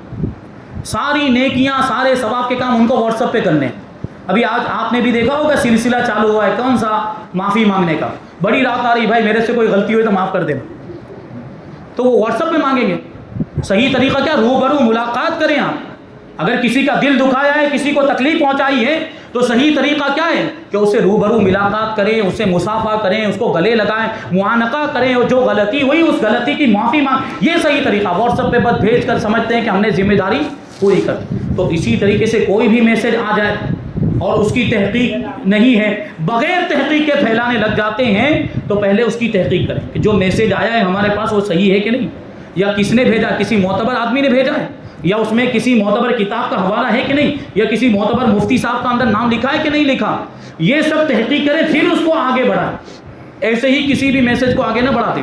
تو یہ جو میسج ہے بالکل غلط, یہ اسی روایت پر مبنی ہے جو غلط روایت, موضوع روایت ہے کہ جو اس طرح کرے. اچھا کچھ میسج ایسے بھی ہوتے ہیں کہ یہ میسج ابھی کے ابھی 500 لوگوں کو فارورڈ کرو, یہ میسج ابھی 100 لوگوں کو, تو ایک خوشخبری سننے کو ملے گی, اور اگر نہیں کیا تو یہ نقصان ہو جائے گا, اور یہ ہو جائے گا, وہ ہو جائے گا. یہ سب فالتو کی بات ہے. ایک میسج میں اتنی تاثیر کہاں سے آ گئی, ایک میسج کے اندر اتنی تاثیر. اچھا یہ میسج وہ لوگ بھی فارورڈ کر رہے ہوتے ہیں جو اولیاء کرام کے تصرفات کے منکر ہیں، اور میسج کے اندر تاثیر مان رہے ہیں، ایک میسج فارورڈ کیا تو یہ ہو جائے گا، یہ فائدہ ہوگا، یہ برکت ملے گی، نہیں کیا تو یہ نقصان ہو جائے گا، اور اللہ کے ولیوں کی بارگاہ سے جو فیضان ملتا ہے اس کے منکر ہیں۔ کیسی دوغلی بات ہوئی کہ نہیں؟ تو بہرحال یہ بھی سب فالتو کی چیزیں، یہ کوئی فارورڈ کرنے یا فارورڈ نہ کرنے سے فائدے نقصان کا کوئی تعلق نہیں ہے۔ آپ اچھی نیتوں کے ساتھ اچھے میسج پھیلائیں کہ اس میں کوئی اچھی بات تھی، کوئی مسئلہ تھا، کوئی حدیث تھی، قرآن کی کوئی آیت تھی، علماء کرام میں سے کوئی فتاویٰ میں سے کوئی فتویٰ تھا، حدیث کی کتابوں میں سے حدیث کی تشریحات تفسیر کی باتیں تھیں، ایسی باتیں آپ اچھی نیت کے ساتھ کہ لوگوں کو معلومات ہوگی اس نیت سے پھیلائیں تو اچھی بات ہے۔ یعنی کسی میسج کے پھیلانے پر کوئی فائدہ ثواب ملے الگ بات ہے، کہ خوشخبری ملے گی یا یہ وغیرہ یا نقصان ہو جائے گا، یہ سب غلط بات ہے۔ یہ پرانے زمانے میں وہ چلتا تھا، وہ ایک پرچہ، وہ عرب کے فلاں صاحب نے یہ پیغام بھیجا ہے کہ اس پرچے کی اتنی کاپی چھپوا کر اس کو عام کیا جائے، جو چھپوائے گا اس کو یہ فائدہ ملے گا، جو نہیں چھپوا۔ تو وہ پہلے پرچے چلتے تھے، اب میسج چلا، پہلے پرچے چلتے تھے اب میسج چلا، وہ بھی فالتو کی چیز ہے، یہ بھی بیکار کی چیز ہے، تو اس پر توجہ نہ دیں۔ حضرت چند سوال ساتھ میں ہے کہ رمضان کا مہینہ آ رہا ہے، مسلمان اس میں زکوٰۃ نکالتا ہے، تو کچھ لوگ وہ بھی ہوتے ہیں جو زکوٰۃ کے مستحق نہیں ہوتے اور وہ زکوٰۃ لے لیتے ہیں۔ تو سوال یہ ہے کہ زکوٰۃ کس پر واجب ہے، زکوٰۃ کون لے سکتا ہے، اور اگر کسی نے زکوٰۃ کا مال اپنے مال میں ملا لیا تو اس کا کیا نقصان ہے؟ بہت تفصیلی سوال ہے، ابھی اس کی تفصیل بیان کر کم سے کم 1 گھنٹہ اس میں گزر جائے گا۔ تو جو سوال ہے اس کے اوپر ڈائریکٹ آتے ہیں کہ کوئی غیر مستحق ہے، اس نے زکوٰۃ لے لی، تو سب سے پہلے یہ بات جانتے ہیں کہ مستحق ہے کون، زکوٰۃ لینے کا مستحق ہے کون، ٹھیک ہے؟ اسی پر ہم یہ گفتگو ہمارے سوال کی آگے بڑھاتے ہیں۔ تو مستحق وہ ہے جو شرعی اعتبار سے فقیر ہو۔ شرعی اعتبار سے فقیر کون؟ کہ جس کے پاس حاجت اصلیہ سے زائد 52.5 تولہ چاندی یا 7.5 تولہ سونا یا ان دونوں کے برابر، ان میں سے کسی ایک کے برابر کوئی روپیہ پیسہ ہو یا کوئی دوسرا سامان ہو، مال غیر نامی ہی کیوں نہ ہو، حاجت اصلیہ سے زائد۔ حاجت اصلیہ مطلب روزمرہ کی زندگی میں ضرورت استعمال میں آنے والی چیزیں، ضروری استعمال میں آنے والی چیزیں، وہ سب وہ حاجت اصلیہ میں آتی ہیں۔ تو حاجت اصلیہ کے علاوہ اگر اتنا سامان، گھر کا سامان ہی کیوں نہ ہو، مال غیر نامی ہی کیوں نہ ہو، یعنی ہیرے جواہرات قیمتی پتھر ہی کیوں نہ ہو، اور روپیہ پیسہ یا سونا چاندی، یہ سب مل کر اگر 52.5 تولہ چاندی یا 7.5 تولہ سونا کے برابر پہنچ جاتے ہیں، اور ان میں 7.5 تولہ سونا کی قیمت زیادہ ہو جاتی ہے، تو 52.5 تولہ چاندی کو دیکھا جائے گا۔ 52.5 تولہ چاندی کا وزن اس زمانے کے اعتبار سے بنتا ہے 653 گرام 184 ملی گرام۔ اس کو یاد رکھیں گے، کیا ہے؟ 653 گرام 184 ملی گرام۔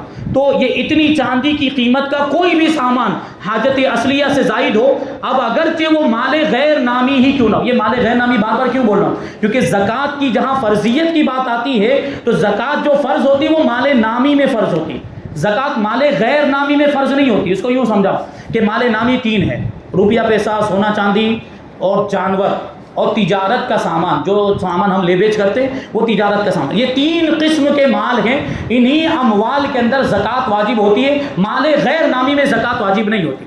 یہ واجب ہونے کا حکم ہے کہ واجب ہونے میں مال نامی دیکھا جائے گا، لیکن زکوٰۃ کا مستحق ہونے میں مال نامی نہیں دیکھا جائے گا۔ وہاں مال غیر نامی بھی ایسا ہے، یعنی ان تینوں اموال کے علاوہ، سونا چاندی، روپیہ پیسہ، جانور اور مال تجارت کے علاوہ بھی کوئی دوسرا سامان حاجت اصلیہ سے زائد اتنا ہے جو 52.5 تولہ چاندی کے برابر ہو جا رہا ہے، تو وہ زکوٰۃ لینے کا مستحق نہیں ہے۔ جیسے ہیرے جواہرات پہ زکوٰۃ نہیں ہے، اسی طرح قیمتی پتھروں پر زکوٰۃ نہیں ہے، اسی طریقے سے مکان ہے، ایکسٹرا مکان، ایک مکان جس میں رہتا ہے، ایک مکان کرائے پہ چلایا ہوا ہے، اس پر زکوٰۃ واجب نہیں، کھیت ہے اس پر زکوٰۃ واجب نہیں ہے، پلاٹ ہے اس پر زکوٰۃ واجب نہیں ہے، لیکن ان چیزوں کے ہوتے ہوئے وہ زکوٰۃ لینے کا مستحق بھی نہیں ہے، کیونکہ وہ مال غیر نامی، اگرچہ مال غیر نامی لیکن اس کی قیمت نکالے تو قیمت 52.5 تولہ چاندی کے برابر پہنچ جاتی۔ بڑا باریک مسئلہ، اس کو سمجھنے کی کوشش کریں۔ تو جو زکوٰۃ کا مستحق نہیں ہے اس کے باوجود لیتا ہے وہ حرام لیتا ہے، وہ اس کے لیے حرام ہے۔ جو مستحق نہیں ہے اس کے باوجود زکوٰۃ لے رہا ہے وہ اپنے پیٹ میں حرام مال ڈالتا ہے، اور حرام کھانے والوں کے بارے میں کیا فرمایا گیا قرآن مجید میں؟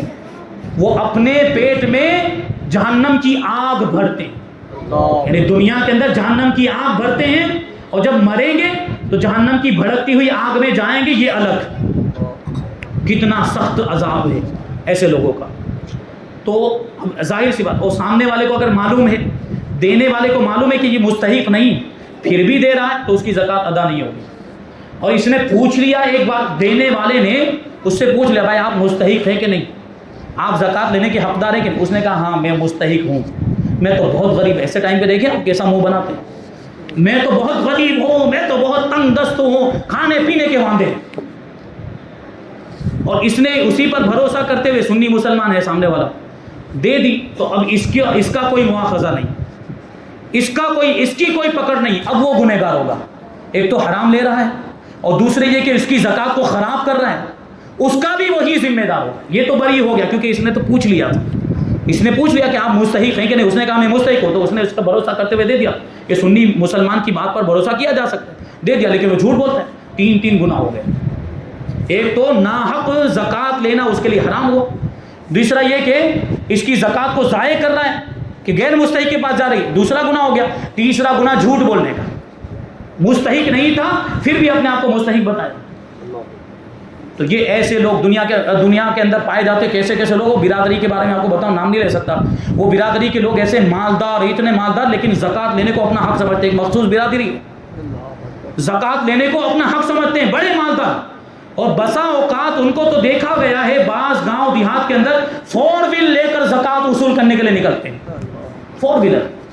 ابھی جس کے پاس 4 ویلر ہے وہ مستحق ہے زکوٰۃ کا؟ لاؤ زکوٰۃ. وہ اپنا حق سمجھتے ہیں کہ ہماری برادری تو ہمارا زکوٰۃ لینا ہمارا حق ہے.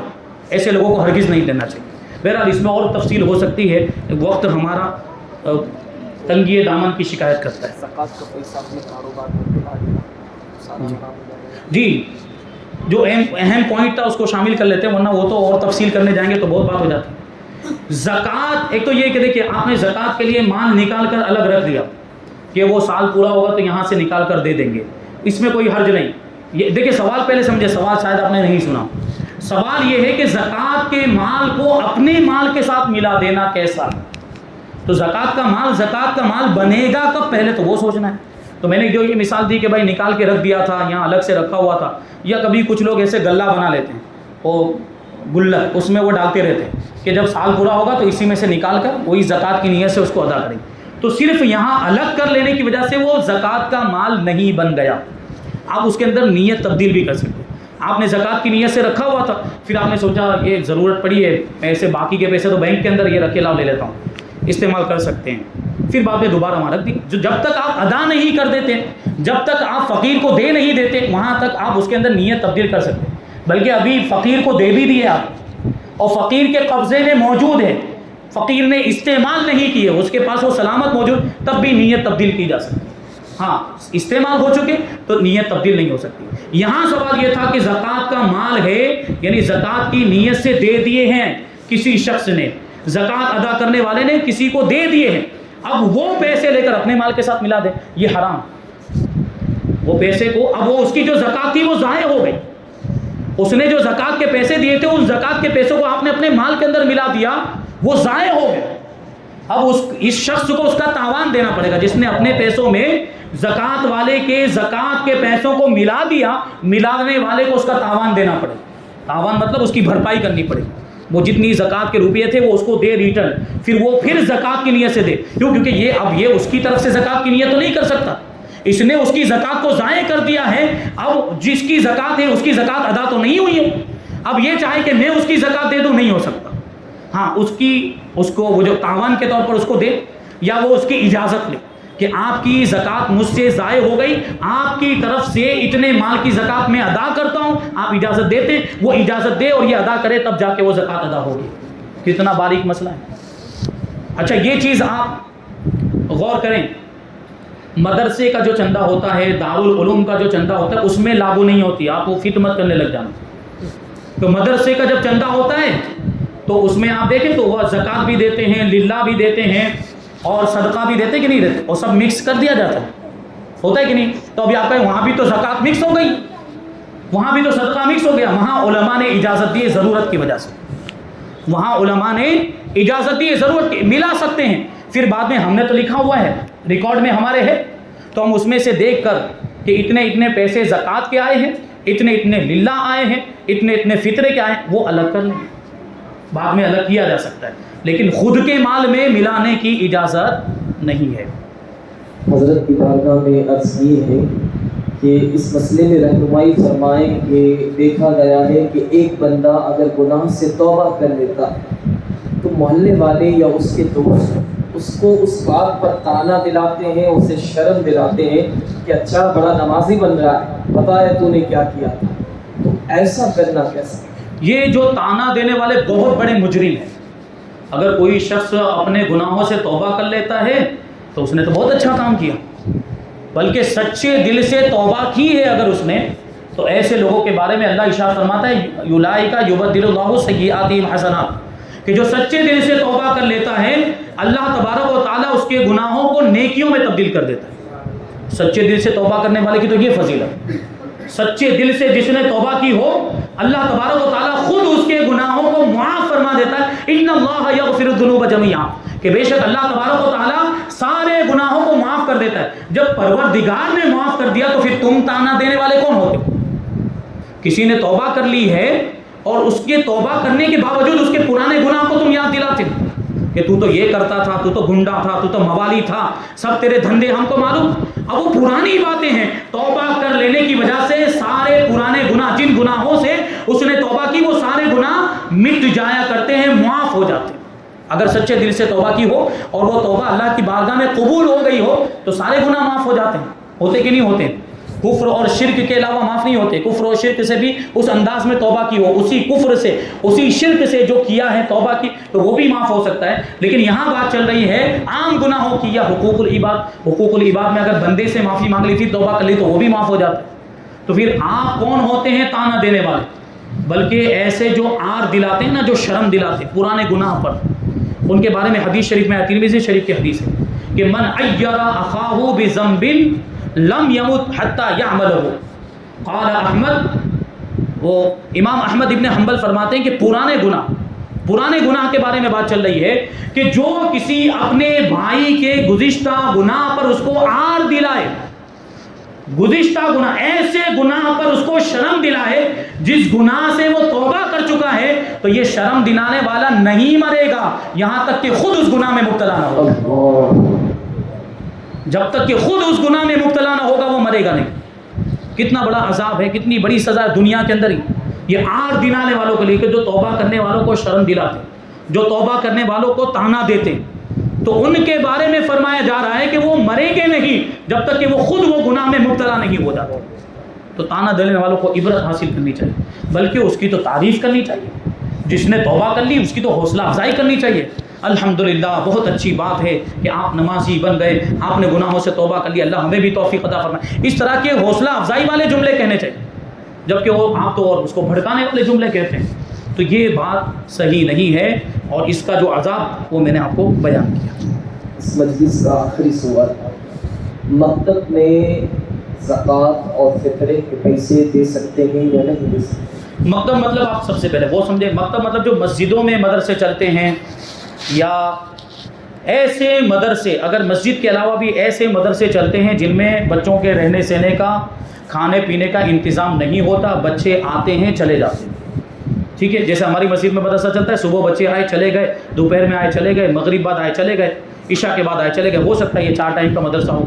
تو ایسے مدرسوں کو مکتب کہا جاتا ہے, اور ایسے مدرسوں کے اخراجات چونکہ کم ہوتے ہیں, ایسے مدرسوں کے کا خرچہ جو ہے وہ کم ہوتا ہے, کیونکہ کھانے پینے کا انتظام نہیں ہے, رہنے سہنے کا انتظام نہیں ہے, تو خرچہ کم ہوتا ہے, اور وہ خرچہ عام طور پر محلے والے برداشت کر سکتے ہیں. اتنا خرچہ ہوتا ہے, 1 استاد 2 استاد, زیادہ سے زیادہ 3 یا 4 استاد اس میں رکھے ہوتے ہیں. تو جتنا بھی اس میں خرچہ ہوتا ہے وہ خرچہ محلے والے مل کر, جن کے بچے آتے ہیں یا جن کے بچے نہیں بھی آتے, وہ مل کر وہ خرچہ برداشت کر سکتے ہیں. اسی وجہ سے مکاتب میں زکوٰۃ اور صدقہ واجبہ لینے کی اجازت نہیں ہے. عام حالات میں مکاتب میں جو مدرسے مسجد کے اندر چلتے ہیں یا ویسے چلتے ہیں محلوں کے اندر، ان میں زکوٰۃ اور صدقات واجبہ فطرہ وغیرہ لینے کی اجازت نہیں ہے. کیوں؟ کیونکہ زکوٰۃ اور صدقہ واجبہ اور فطرہ وغیرہ اس مدرسے میں لینے کی اجازت ہے جہاں اس کے لینے کی حاجت ہو. یہاں حاجت ہی نہیں، شرعی حاجت. ابھی آپ محلے والوں کے تعاون سے چلا سکتے ہیں، اور اگر محلے والوں کا تعاون کچھ کم بھی پڑ گیا تو ابھی تو پروگرام کا سلسلہ چلا ہے، مانڈے گوشت کا پروگرام کر لیا، مٹھائی کا پروگرام کر لیا، اس سے کام چل جاتا ہے کہ نہیں چل جاتا؟ ہوتا ہے کہ نہیں ہوتا؟ یعنی آپ سے مال نہیں مانگا جا رہا ہے. کبھی ایسا ہوتا ہے کہ پیسے دینے میں آدمی کو دل پہ آتی ہے، جان پہ آتی ہے، تو ایسی صورت میں جسمانی مدد کر دیں تو ایسا پروگرام کریں تو اس میں محنت کرنے کے لیے آ جائیں کم سے کم. تو اس کے ذریعے سے ایسے مکاتب اور ایسے مدارس کا خرچہ نکالا جا سکتا ہے. تو اسی وجہ سے اس میں زکوٰۃ لینے کی اجازت نہیں ہے، اور صدقات واجبہ لینے کی بھی اجازت نہیں، کیونکہ زکوٰۃ اور صدقات واجبہ ایسے مدرسے میں یا دارالعلوم میں، جامعہ میں لگانے کی اجازت ہے جہاں اس کی حاجت، کیونکہ ابھی وہاں پہ خرچے زیادہ ہوتے ہیں. دارالعلوم میں بچوں کے رہنے سہنے کا بھی، کھانے پینے کا بھی انتظام، دوسری بھی سہولیات ہوتی ہیں، اور ان کے تعمیری کام کے بھی مراحل ہوتے ہیں، وہ اس کے بھی مسائل ہوتے ہیں. تو ان کو زکوٰۃ لینی ہی پڑتی ہے، کیونکہ للہ رقم سے یہ سارے کام ہو ہی نہیں سکتے. اور وہ مانڈے گوشت کے 1000 پروگرام کر لیں پھر بھی وہ مدرسہ تعمیر نہیں ہو پائے گا، یا سال بھر کا خرچہ نہیں نکل پائے گا. اس طرح کے معاملات ہوتے ہیں. تو اس لیے ان کو زکوٰۃ لینے کی حاجت ہے. دارالعلوم میں اور جامعات وغیرہ میں زکوٰۃ اور صدقات واجبہ لینے کی اجازت ہے، وہاں حاجت ہے، اور وہ بھی لیتے ہیں تو حیلہ کرنے کے بعد استعمال کرتے ہیں. بغیر حیلے کے ڈائریکٹ استعمال کرنا بھی جائز نہیں، کیونکہ مدرسے کے بچے میں سارے تو غریب نہیں اور سارے تو غیر سید نہیں، اس میں تو کچھ سادات بھی ہوں گے. سادات زکوٰۃ لے سکتے نہیں لے سکتے. تو حیلہ کیا جاتا ہے پہلے، پھر اس کو استعمال کیا جاتا ہے کھانے پینے کے معاملات میں، اور جو بھی دوسرے اس کے اخراجات ہوتے ہیں اس میں استعمال کیا جاتا ہے. اور یہاں پر ایک میں اور بات آخر میں، چونکہ یہ آخری سوال ہے، یہ جو دارالعلوم کی بات نکلی ہے تو اس پر میں عرض کرتا ہوا چلو. پرانے زمانے میں دارالعلوم یا جامعہ جو مدرسے چلتے تھے اس میں زکوٰۃ کا 1 روپیہ بھی نہیں لیا جاتا، اس میں صدقات واجبہ کا 1 بھی روپیہ نہیں لیا جاتا. کیوں؟ کیونکہ ابھی تو مجبوری میں لیا جاتا ہے، ورنہ تو وہ مدرسہ زکوٰۃ کا مصرف تھوڑی ہے. قرآن مجید اٹھا کر دیکھیں، جہاں زکوٰۃ کے مسائل بیان کیے گئے وہاں مدرسہ آیا ہے، وہاں دارالعلوم لکھا ملا ہے، انما الصدقات للفقراء والمساکین والعاملین والمؤلفۃ قلوبهم وفی الرقاب والغارمین وفی سبیل اللہ وابن السبیل. اس میں کہیں مدرسہ آیا؟ اس میں کہیں دارالعلوم آیا؟ یہ صدقات واجبہ کے مسائل بیان کیے گئے. تو مدرسہ زکوٰۃ کا مصرف ہی نہیں ہے. زکوٰۃ تو کسی انسان کو دی جائے گی، زکوٰۃ تو کسی فقیر کو دی جائے گی، کسی مسکین کو دی جائے گی، کوئی مسافر ہے جس کے پاس پیسہ ختم ہو گیا اس کو دی جائے گی، اور کوئی اللہ کی راہ میں نکلا ہے جہاد کرنے کے لیے، یا کوئی طالب علم اس کے پاس پیسہ نہیں ہے اس کو دیے جائے. تو کسی انسان کو دی جائے اور اس کو مالک بنایا جاتا ہے. مدرسہ انسان ہے، وہ تو بلڈنگ ہے، وہ تو عمارت ہے، اس کو زکوٰۃ کیسے دی جائے؟ تبھی تو حیلہ کرنا پڑتا ہے. تو پرانے زمانوں میں زکوٰۃ مدرسوں کے اندر لی نہیں جاتی تھی، وہ للہ فنڈ سے مدرسے چلتے تھے. پرانے زمانے میں جب بادشاہوں کی حکومت تھی، اسلامی حکومت تھی، اور بادشاہوں کے زیر اقتدار بیت المال قائم ہوتے تھے، اور بیت المال میں مسلمانوں کا مال جمع، زکوٰۃ بھی جمع ہوتی تھی، صدقات واجبہ بھی جمع ہوتے تھے، اور اس میں للہ رقوم بھی جمع ہوتی تھی.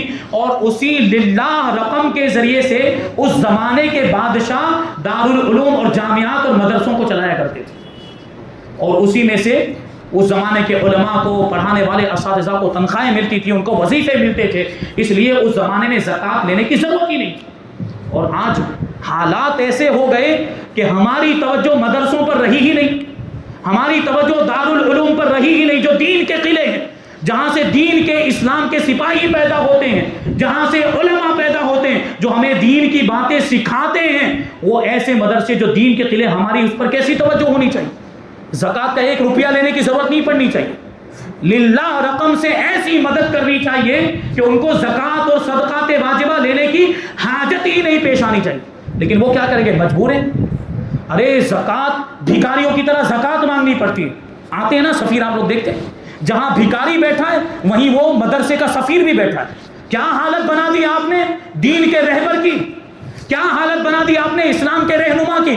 ایک عالم دین بھکاری کے ساتھ بیٹھا ہوا ہے، کیا حیثیت ہے، کیا اوقات، اس کا مقام و مرتبہ دیکھیں. عالم کا مقام و مرتبہ، اعلیٰ حضرت رضی اللہ تعالیٰ عنہ نے فتاوی رضویہ شریف کے اندر لکھا کہ عالم نماز کے وقت بیٹھا ہوا ہے، نماز پڑھنے کے لیے نہیں جا رہا. ایک عام آدمی کو اس کی اجازت نہیں ہے کہ عالم پر اعتراض کرے کہ آپ نماز پڑھنے کے لیے کیوں نہیں جا رہے.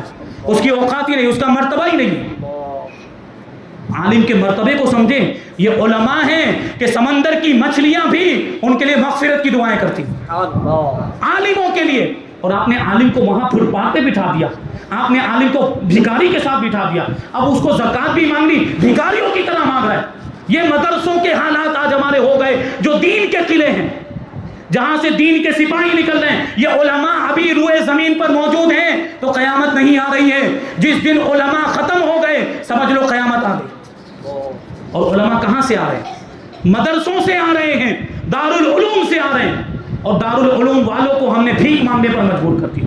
جبکہ ہونا کیا چاہیے تھا کہ وہاں کے نمائندوں کو، وہاں کے سفراء کو آپ کے پاس آنے کی بھی ضرورت پیش نہیں آنی چاہیے.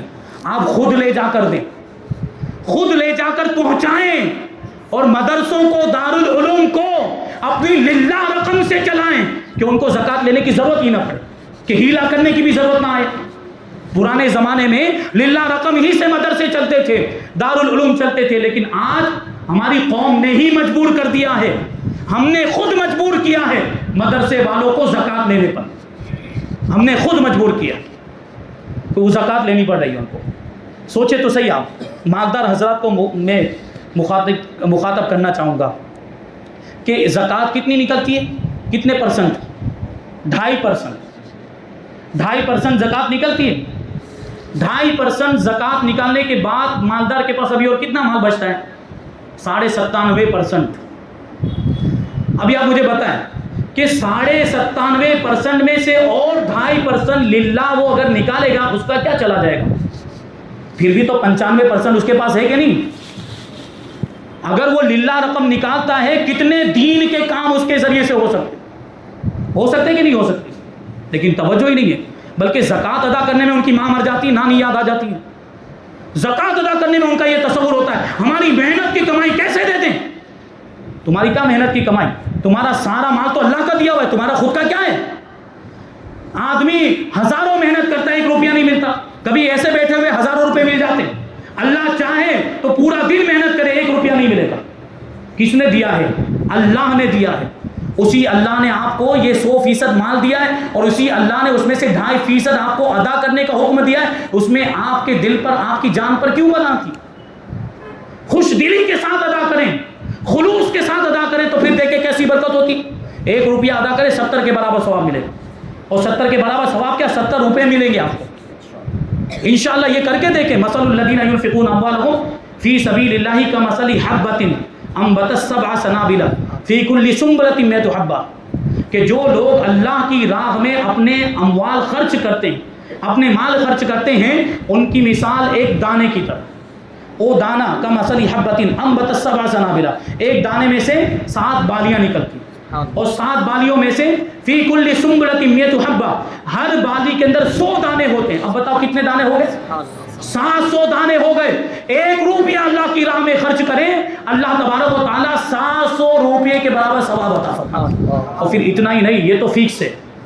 خوش دلی کے ساتھ اگر آپ نے دیا تو 700 تو فکس ہے. آگے مزید اللہ کی رحمت کو دیکھے کیا فرماتا ہے؟ واللہ یضاعف لمن یشاء. اللہ جسے چاہتا ہے اس سے بھی زیادہ عطا فرماتا ہے. 700 تو فکس ہو گئے ہیں. اللہ تعالیٰ جس کے لیے ساتھ چاہتا ہے 700 سے بھی زیادہ عطا فرماتا ہے. تو جو لوگ خوش دلی کے ساتھ زکوٰۃ اور صدقات واجبہ ادا کرتے ہیں اور ویسے بھی نفلی صدقہ کرتے رہتے ہیں، ان کو جا کے پوچھیں ان کے مال میں کتنی برکت ہوتی ہے. خود دیکھیں آپ، اور خود زکوٰۃ ادا کرنے والے سوچیں، دل سے ادا کریں. اس سال دل سے ادا کر کے دیکھیں تو آئندہ سال آپ کا مال ڈبل ہوتا ہے کہ نہیں. ہم نے دیکھے بہت سے ایسے لوگ کہ اس سال 5000 روپے زکوٰۃ ادا کی، اگلے سال 10,000 ادا کر رہے ہیں. یہ کیا برکت نہیں تو اور کیا؟ کیونکہ اللہ کا وعدہ ہے وما انفقتم من خیر فهو یخلف، کہ جو بھی مال، جو بھی بھلائی اللہ کی راہ میں خرچ کرو گے اللہ اس کے بدلے میں اور عطا فرمائے گا. تو میں یہ عرض کر رہا تھا کہ اگر دوسرا 2.5% اگر ہم نکال دیں تو ہمارا کیا چلا جائے؟ للہ رقم سے کتنے دینی کام ہو سکتے ہیں. اب یہ ہر جگہ ہم کو ہیلا کرنا پڑ رہا ہے زکوٰۃ لے کر، ہر کام میں مجبور ہو گئے ہیں زکوٰۃ لینے پر. کیوں؟ کیونکہ ہماری قوم نے للہ دینا ہی بند کر دیا. جب زکوٰۃ نہیں دے رہی ہماری قوم تو للہ کہاں سے دے؟ ہماری قوم نے مجبور کر دیا. بڑے افسوس کی بات ہے. تو بہت سے ایسے لوگ ابھی بھی اس وقت بھی ہمارے معاشرے کے اندر بہت تقریباً 45% یا زیادہ ہوں گے, میرا اندازہ غلط بھی ہو سکتا ہے, ایسے لوگ ہیں جو بالکل زکوٰۃ ادا ہی نہیں کرتے. مالی کی نصاب ہے لیکن بالکل ادا نہیں کرتے. جو زکوٰۃ نہیں ادا کرتے ان کے بارے میں قرآن مجید میں ارشاد فرمایا ہے فَتُقْوَىٰ بِهَا جِبَاهُهُمْ وَجُنُوبُهُمْ وَظُهُورُهُمْ, یعنی ایسے لوگ یہ سونا چاندی الذین یکنزون الذهب والفضة ولا ينفقونها فی سبیل اللہ, جو سونا چاندی دنیا میں جمع کرتے ہیں اور جو اللہ کی راہ میں خرچ نہیں کرتے, یعنی زکوٰۃ اور صدقات واجبہ ادا نہیں کرتے, قیامت کے دن ان کے یہ سونا چاندی جو ہوگا اس کو جہنم کی آگ میں تپایا جائے گا. یہ سونا چاندی جہنم کی آگ میں تپایا جائے گا. پھر کیا فَتُقْوَىٰ بِهَا جِبَاهُهُمْ وَجُنُوبُهُمْ وَظُهُورُهُمْ, اور اس تپائے ہوئے جہنم کی آگ میں تپائے ہوئے سونے چاندی سے ان کی پیشانیوں کو, ان کے پہلوؤں کو اور ان کی پیٹھوں کو داغا جائے. یعنی یہ سونا چاندی, ابھی یہ دنیا کی آگ میں سونا چاندی گرم کرو تو کیا ہو جاتی ہے اس کی کیفیت. جہنم کی آگ میں گرم کیا ہوا سونا چاندی, اس کی تپش کا عالم کیا ہوگا. زکوٰۃ ادا نہ کرنے والوں کی پیشانیوں پر وہ سونا ایسے تپا کر لگایا جائے گا, وہ چاندی لگائی جائے گی, پہلوؤں پر لگائی جائے گی, پیٹھ پر. برداشت کر پائیں اور کہا جائے گا ہذا ما کنزتم, یہ ہے وہ جو تم لوگوں نے جمع کر رکھا. فذوقوا ما کنتم تکنزون, جو جمع کرتے تھے اب اس کا عذاب چکھو. دنیا میں جو جمع کرتے تھے اور زکوٰۃ ادا نہیں کرتے تھے یہ اس کا عذاب. سیطوقون ما بخلوا به یوم القیامہ, کہ جو دنیا کے اندر جو بخل کیا ہے, دنیا کے اندر کنجوسی کی وجہ سے جو زکوٰۃ ادا نہیں کی, یہی مال قیامت کے دن توق بنا کر گلے میں ڈال دیا جائے گا. توق بنا کر, اور ایک روایت میں ہے کہ سانپ بنا کر ڈال دیا جائے گا, اور وہ سانپ مسلسل زکوٰۃ ادا نہ کرنے والے کو ڈستا رہے گا. یہ اس کا عذاب ہوگا. کیا اس عذاب کو برداشت کرنے کی ہم اپنے اندر طاقت رکھیں؟ بہت سارے ایسے ہمارے بھائی جو مالی کے نصاب ہیں لیکن اس کے باوجود زکوٰۃ ادا نہیں کرتے, یا کچھ لوگ ادا کرتے ہیں تو تھوڑی سی ادا کرتے ہیں, پوری ادا نہیں کرتے. کچھ لوگ اندازے سے دے دیتے ہیں, 500 روپے دے دیے ہو گیا. ایسا نہیں, پورے مال کا حساب لگانا ہے. مال نامی, پورے مال نامی کا حساب لگائیں اور اس کا 40واں حصہ جو حاجت اصلیہ سے زائد شرائط کے مطابق مسائل معلوم کیجیے, اور اس کا 40واں حصہ یعنی 2.5% پورا کا پورا نکالیں, تبھی زکوٰۃ ادا ہوگی. ورنہ جتنا ادا کیا اتنے ہی کی زکوٰۃ ادا کی ہوئی ہے, باقی کی رہ جائے گی. تو اس طریقے سے آپ بری الذمہ نہیں ہوں گے, آپ گنہگار رہیں. زکوٰۃ ادا کر رہے ہیں تو پوری ادا کریں, جو نہیں ادا کر رہے ہیں وہ بھی ادا کریں. جو مالی کے نصاب ہے ان کی بات کر رہے ہیں. اللہ تبارک و تعالیٰ کی بارگاہ میں دعا ہے کہ جو کچھ بھی بیان ہوا اس پر ہم سب کو عمل کرنے کی توفیق عطا فرمائے, اور شریعت کے احکام کو جان کر اس کے مطابق عمل کرنے اور اس کے مطابق ہم سب کو زندگی گزارنے کی توفیق عطا فرمائے. علماء کرام سے محبت کرنے اور علماء کرام کے رابطے میں رہنے اور ان کی باتوں کو سن کر ان پر عمل کرنے کی ہم سب کو توفیق عطا فرمائے. ایک سوال پوچھنا چاہ رہے ہیں آپ بھائی. جیسا کہ جو 8 سال کے بچے ہوتے ہیں, 10 سال کے بچے, 12 سال کے بچے ہو, جو صف کے اندر کھڑے ہو جاتے ہیں نماز پڑھنے کے لیے, تو جو سمجھدار ہوتے ہیں وہ سمجھدار جو دوسرے بھائی لوگ آتے ہیں ان کو پیچھے کر دیتے ہیں اور پیچھے رہ کر ان کو بھگا بھی دیتے ہیں. کسی کو تو مار کر بھگا دیتے ہیں گھر کے باہر, مطلب مسجد سے باہر نکال دیتے ہیں. تو اس کا یہ بات کے اوپر آپ سے سوال. جی, سوال سنا آپ لوگ نے. تو سوال یہ ہے کہ 7 سال کے, 8 سال کے, 10 سال کے, 12 سال کے بچے صف میں کھڑے ہو جاتے ہیں, ان کو پیچھے کر دیا جاتا ہے, اور بسا اوقات ایسا ہوتا ہے کہ ان کو مسجد سے باہر بھی نکال دیا جاتا ہے. تو میں ابھی پہلے ایک بات آپ کو جو ہے کہ فکر والی بتا دوں, اس کے بعد مسئلے پر آتے ہیں. بزرگوں نے یہ فرمایا ہے کہ اس قوم کا مستقبل خطرے میں ہے. مستقبل مطلب فیوچر. اس قوم کا مستقبل خطرے میں ہے جس قوم کی مسجدوں میں نماز کے وقت پیچھے سے بچوں کی آوازیں نہیں آتی, کیونکہ یہی بچے تو آگے چل کے نمازی بنیں گے, مسجدوں کو آباد کرنے والے بنیں گے. ان کے ساتھ ایسا برا برتاؤ کرنا, ان کو ڈانٹنا, پھٹکارنا, مسجد سے باہر نکال دینا کہ بچوں کے دلوں میں مسجد کی نفرت پیدا ہو جائے, یہ آپ خود اپنے مستقبل کو خطرے میں ڈال دیں. تو بچوں کو سمجھایا جائے, بچوں کو اچھے, وہ کھیلیں گے, بچوں کا کام ہے شرارت کرنا, تھوڑا بہت برداشت بھی کیا جائے. ماں باپ ہیں, ماں باپ اپنے انداز میں بچوں کو سمجھائیں, سمجھدار بچے کو, کہ وہ اس طرح کی شرارت نہ کرے. ہاں, جو ناسمجھ بچے ہیں, بالکل ناسمجھ, 4 سال 5 سال, ایسے بچوں کو تو مسجد میں لانا ہی جائز نہیں. یہاں بات چل رہی سمجھدار بچوں, 7 سال سے اوپر کے بچوں کی بات چل رہی. ابھی کوئی ناسمجھ بچہ ہے کہ جس کو نماز کی سمجھ ہی نہیں, نماز کیا ہوتی ہے، نماز عبادت ہے، اس کو پڑھنا کیسے ہے، وہ بالکل سمجھتا ہی نہیں ہے. اس بچے کو اگر آپ نے صف میں سے باہر نکال دیا یا اس بچے کو آپ نے مسجد میں آنے کی اجازت نہیں دی تو کوئی حرج نہیں. لیکن جو سمجھدار بچے ہیں 8 سال 10 سال 12 سال کے بچے، ان کو آپ صفوں میں سے باہر نہیں نکال سکتے، ان کو صفوں سے نکالنے کی اجازت نہیں ہے. یعنی وہ بچہ جو نماز کو سمجھتا ہے کہ نماز کیا ہوتی ہے اور وہ نماز کو پڑھ رہا ہے. اور بسا اوقات آپ کو بتاؤں کبھی تو ایسا معاملہ ہوتا ہے کہ بڑے لوگ ویسی نماز نہیں پڑھ پاتے جیسی بچے پڑھ رہے ہوتے ہیں.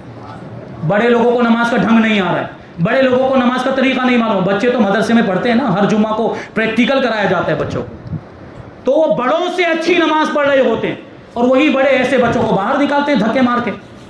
بلکہ ان بچوں سے ان کو عبرت حاصل کرنی چاہیے کہ ہمارے بچے آج کل کے صحیح انداز میں نماز پڑھ رہے ہیں، ہمیں نہیں آ رہی، ہمیں پڑھنا نہیں آ رہا ہے کہ نماز کے اندر کیا پڑھا ہے. تو سمجھدار بچے اگر صف میں کھڑے ہو جائیں تو ان کو باہر نکالنا جائز نہیں. ہاں یہ الگ بات ہے کہ پہلے ہی سے بچے موجود، جماعت کھڑی ہونے سے پہلے ہی بچے موجود ہیں تو ان کی صف پیچھے لگائی جائے. یہ صفوں کی ترتیب ہے کہ پہلے رجال کی بڑوں کی صف ہوگی، پھر بچوں کی صف ہوگی. پرانے زمانے میں وہ خنسا وغیرہ بھی اگر آ جائیں تو اس کے بعد ان کی صف ہوگی، اور بالکل آخر میں حضور کے زمانے میں عورتیں آتی تھیں، عورتوں کی صف بالکل آخر میں ہوگی. اب تو عورتوں کو اجازت نہیں ہے مسجد میں آنے کی. تو یہ صف کی ترتیب ہے. اگر پہلے سے بچے آئے ہوئے ہیں، سمجھدار بچوں کی بات چل رہی ہے جو نماز کے بارے میں جانتے ہیں اور نماز کو سمجھتے ہیں کہ یہ نماز ہے، یہ عبادت ہے، تو ان کو پہلے ہی سے پیچھے ان کی صف لگا دی جائے. لیکن پہلے سے صف کب لگائیں گے؟ جب دوسرے سارے نمازی پہلے سے آئے ہوئے ہوں گے. وہ 2 رکعت چھوٹی 3 رکعت چھوٹی، کوئی تو بالکل آخر میں آ رہا ہے، تو کہاں سے ان کی آخر میں صف لگے گی؟ سب نمازی پہلے سے آئے ہوئے ہیں گے تب نا. ہم خود وقت کی رعایت نہیں کر رہے ہیں، ہم خود وقت کی پابندی نہیں کر رہے، پھر آنے کے بعد بچوں کو باہر، یہ بد اخلاقی کا مظاہرہ کرتے ہیں. نہیں، بچوں کو اس طرح باہر، سمجھدار بچوں کو صف سے باہر نکالنے کی اجازت نہیں. اگر وہ صف میں آ کر کھڑا ہو گیا ہے اور نماز کو سمجھ رہا ہے، آپ اس کو نہیں نکال سکتے. ہاں آپ نے دیکھا کہ ایک بچہ کھڑا ہے، ادھر ادھر دیکھ رہا ہے، باتیں کر رہا ہے، تو اس کی نماز ہی نہیں ہے، تو آپ اس کو ہٹا سکتے ہیں پیچھے. لیکن اس انداز میں نرمی کے ساتھ، اچھے اخلاق کے ساتھ، اس تمیز کے ساتھ اس کو نکالیں تاکہ اس کے دل کو برا نہ لگے، وہ مسجد ہی سے متنفر نہ ہو جائے. کبھی بھی بچوں کے ذہن میں یہ بات نہیں آنی چاہیے، بلکہ بچوں کے دلوں میں مسجد کی محبت پیدا کرنے کی کوشش کریں. بچے مسجدوں کی طرف جائیں، مسجدوں کو، یہی تو مستقبل میں آباد کریں گے. تو میں نے جو وہ بات کہی کہ اس قوم کا مستقبل خطرے میں ہے جس قوم کی مسجد میں نمازوں کے وقت پیچھے سے بچوں کی آوازیں نہیں آتی. وہ آواز تو کریں گے، بہرحال ان کو آنے دیا جائے. ہاں بہت چھوٹے بچے کے گندگی کرنے کا خطرہ ہے، پیشاب کر دیں گے، پاخانہ کر دیں گے، تو ان کو روکا جائے، کیونکہ پھر مسجد کا ادب بھی تو ہے، تو پھر ان کو باہر نکال سکتے ہیں. ایسے بچوں کو باہر نکال سکتے ہیں. لیکن جو سمجھدار بچے ہیں ان کو آنے بھی دیا جائے گا، اور صف میں کھڑے ہو جائیں تو ان کو نکال نہیں سکتے. اللہ تبارک و تعالی ہم سب کو نیک توفیق عطا فرمائے اور شریعت کے مطابق ہم سب کو زندگی گزارنے کی توفیق عطا فرمائے. مذہب اہل سنت و جماعت مسلک اعلیٰ حضرت پر ہم سب کو قائم و دائم رکھے اور اسی پر ہم سب کا خاتمہ فرمائے. وما علینا الا البلاغ. السلام علیکم. ذکر اور دعا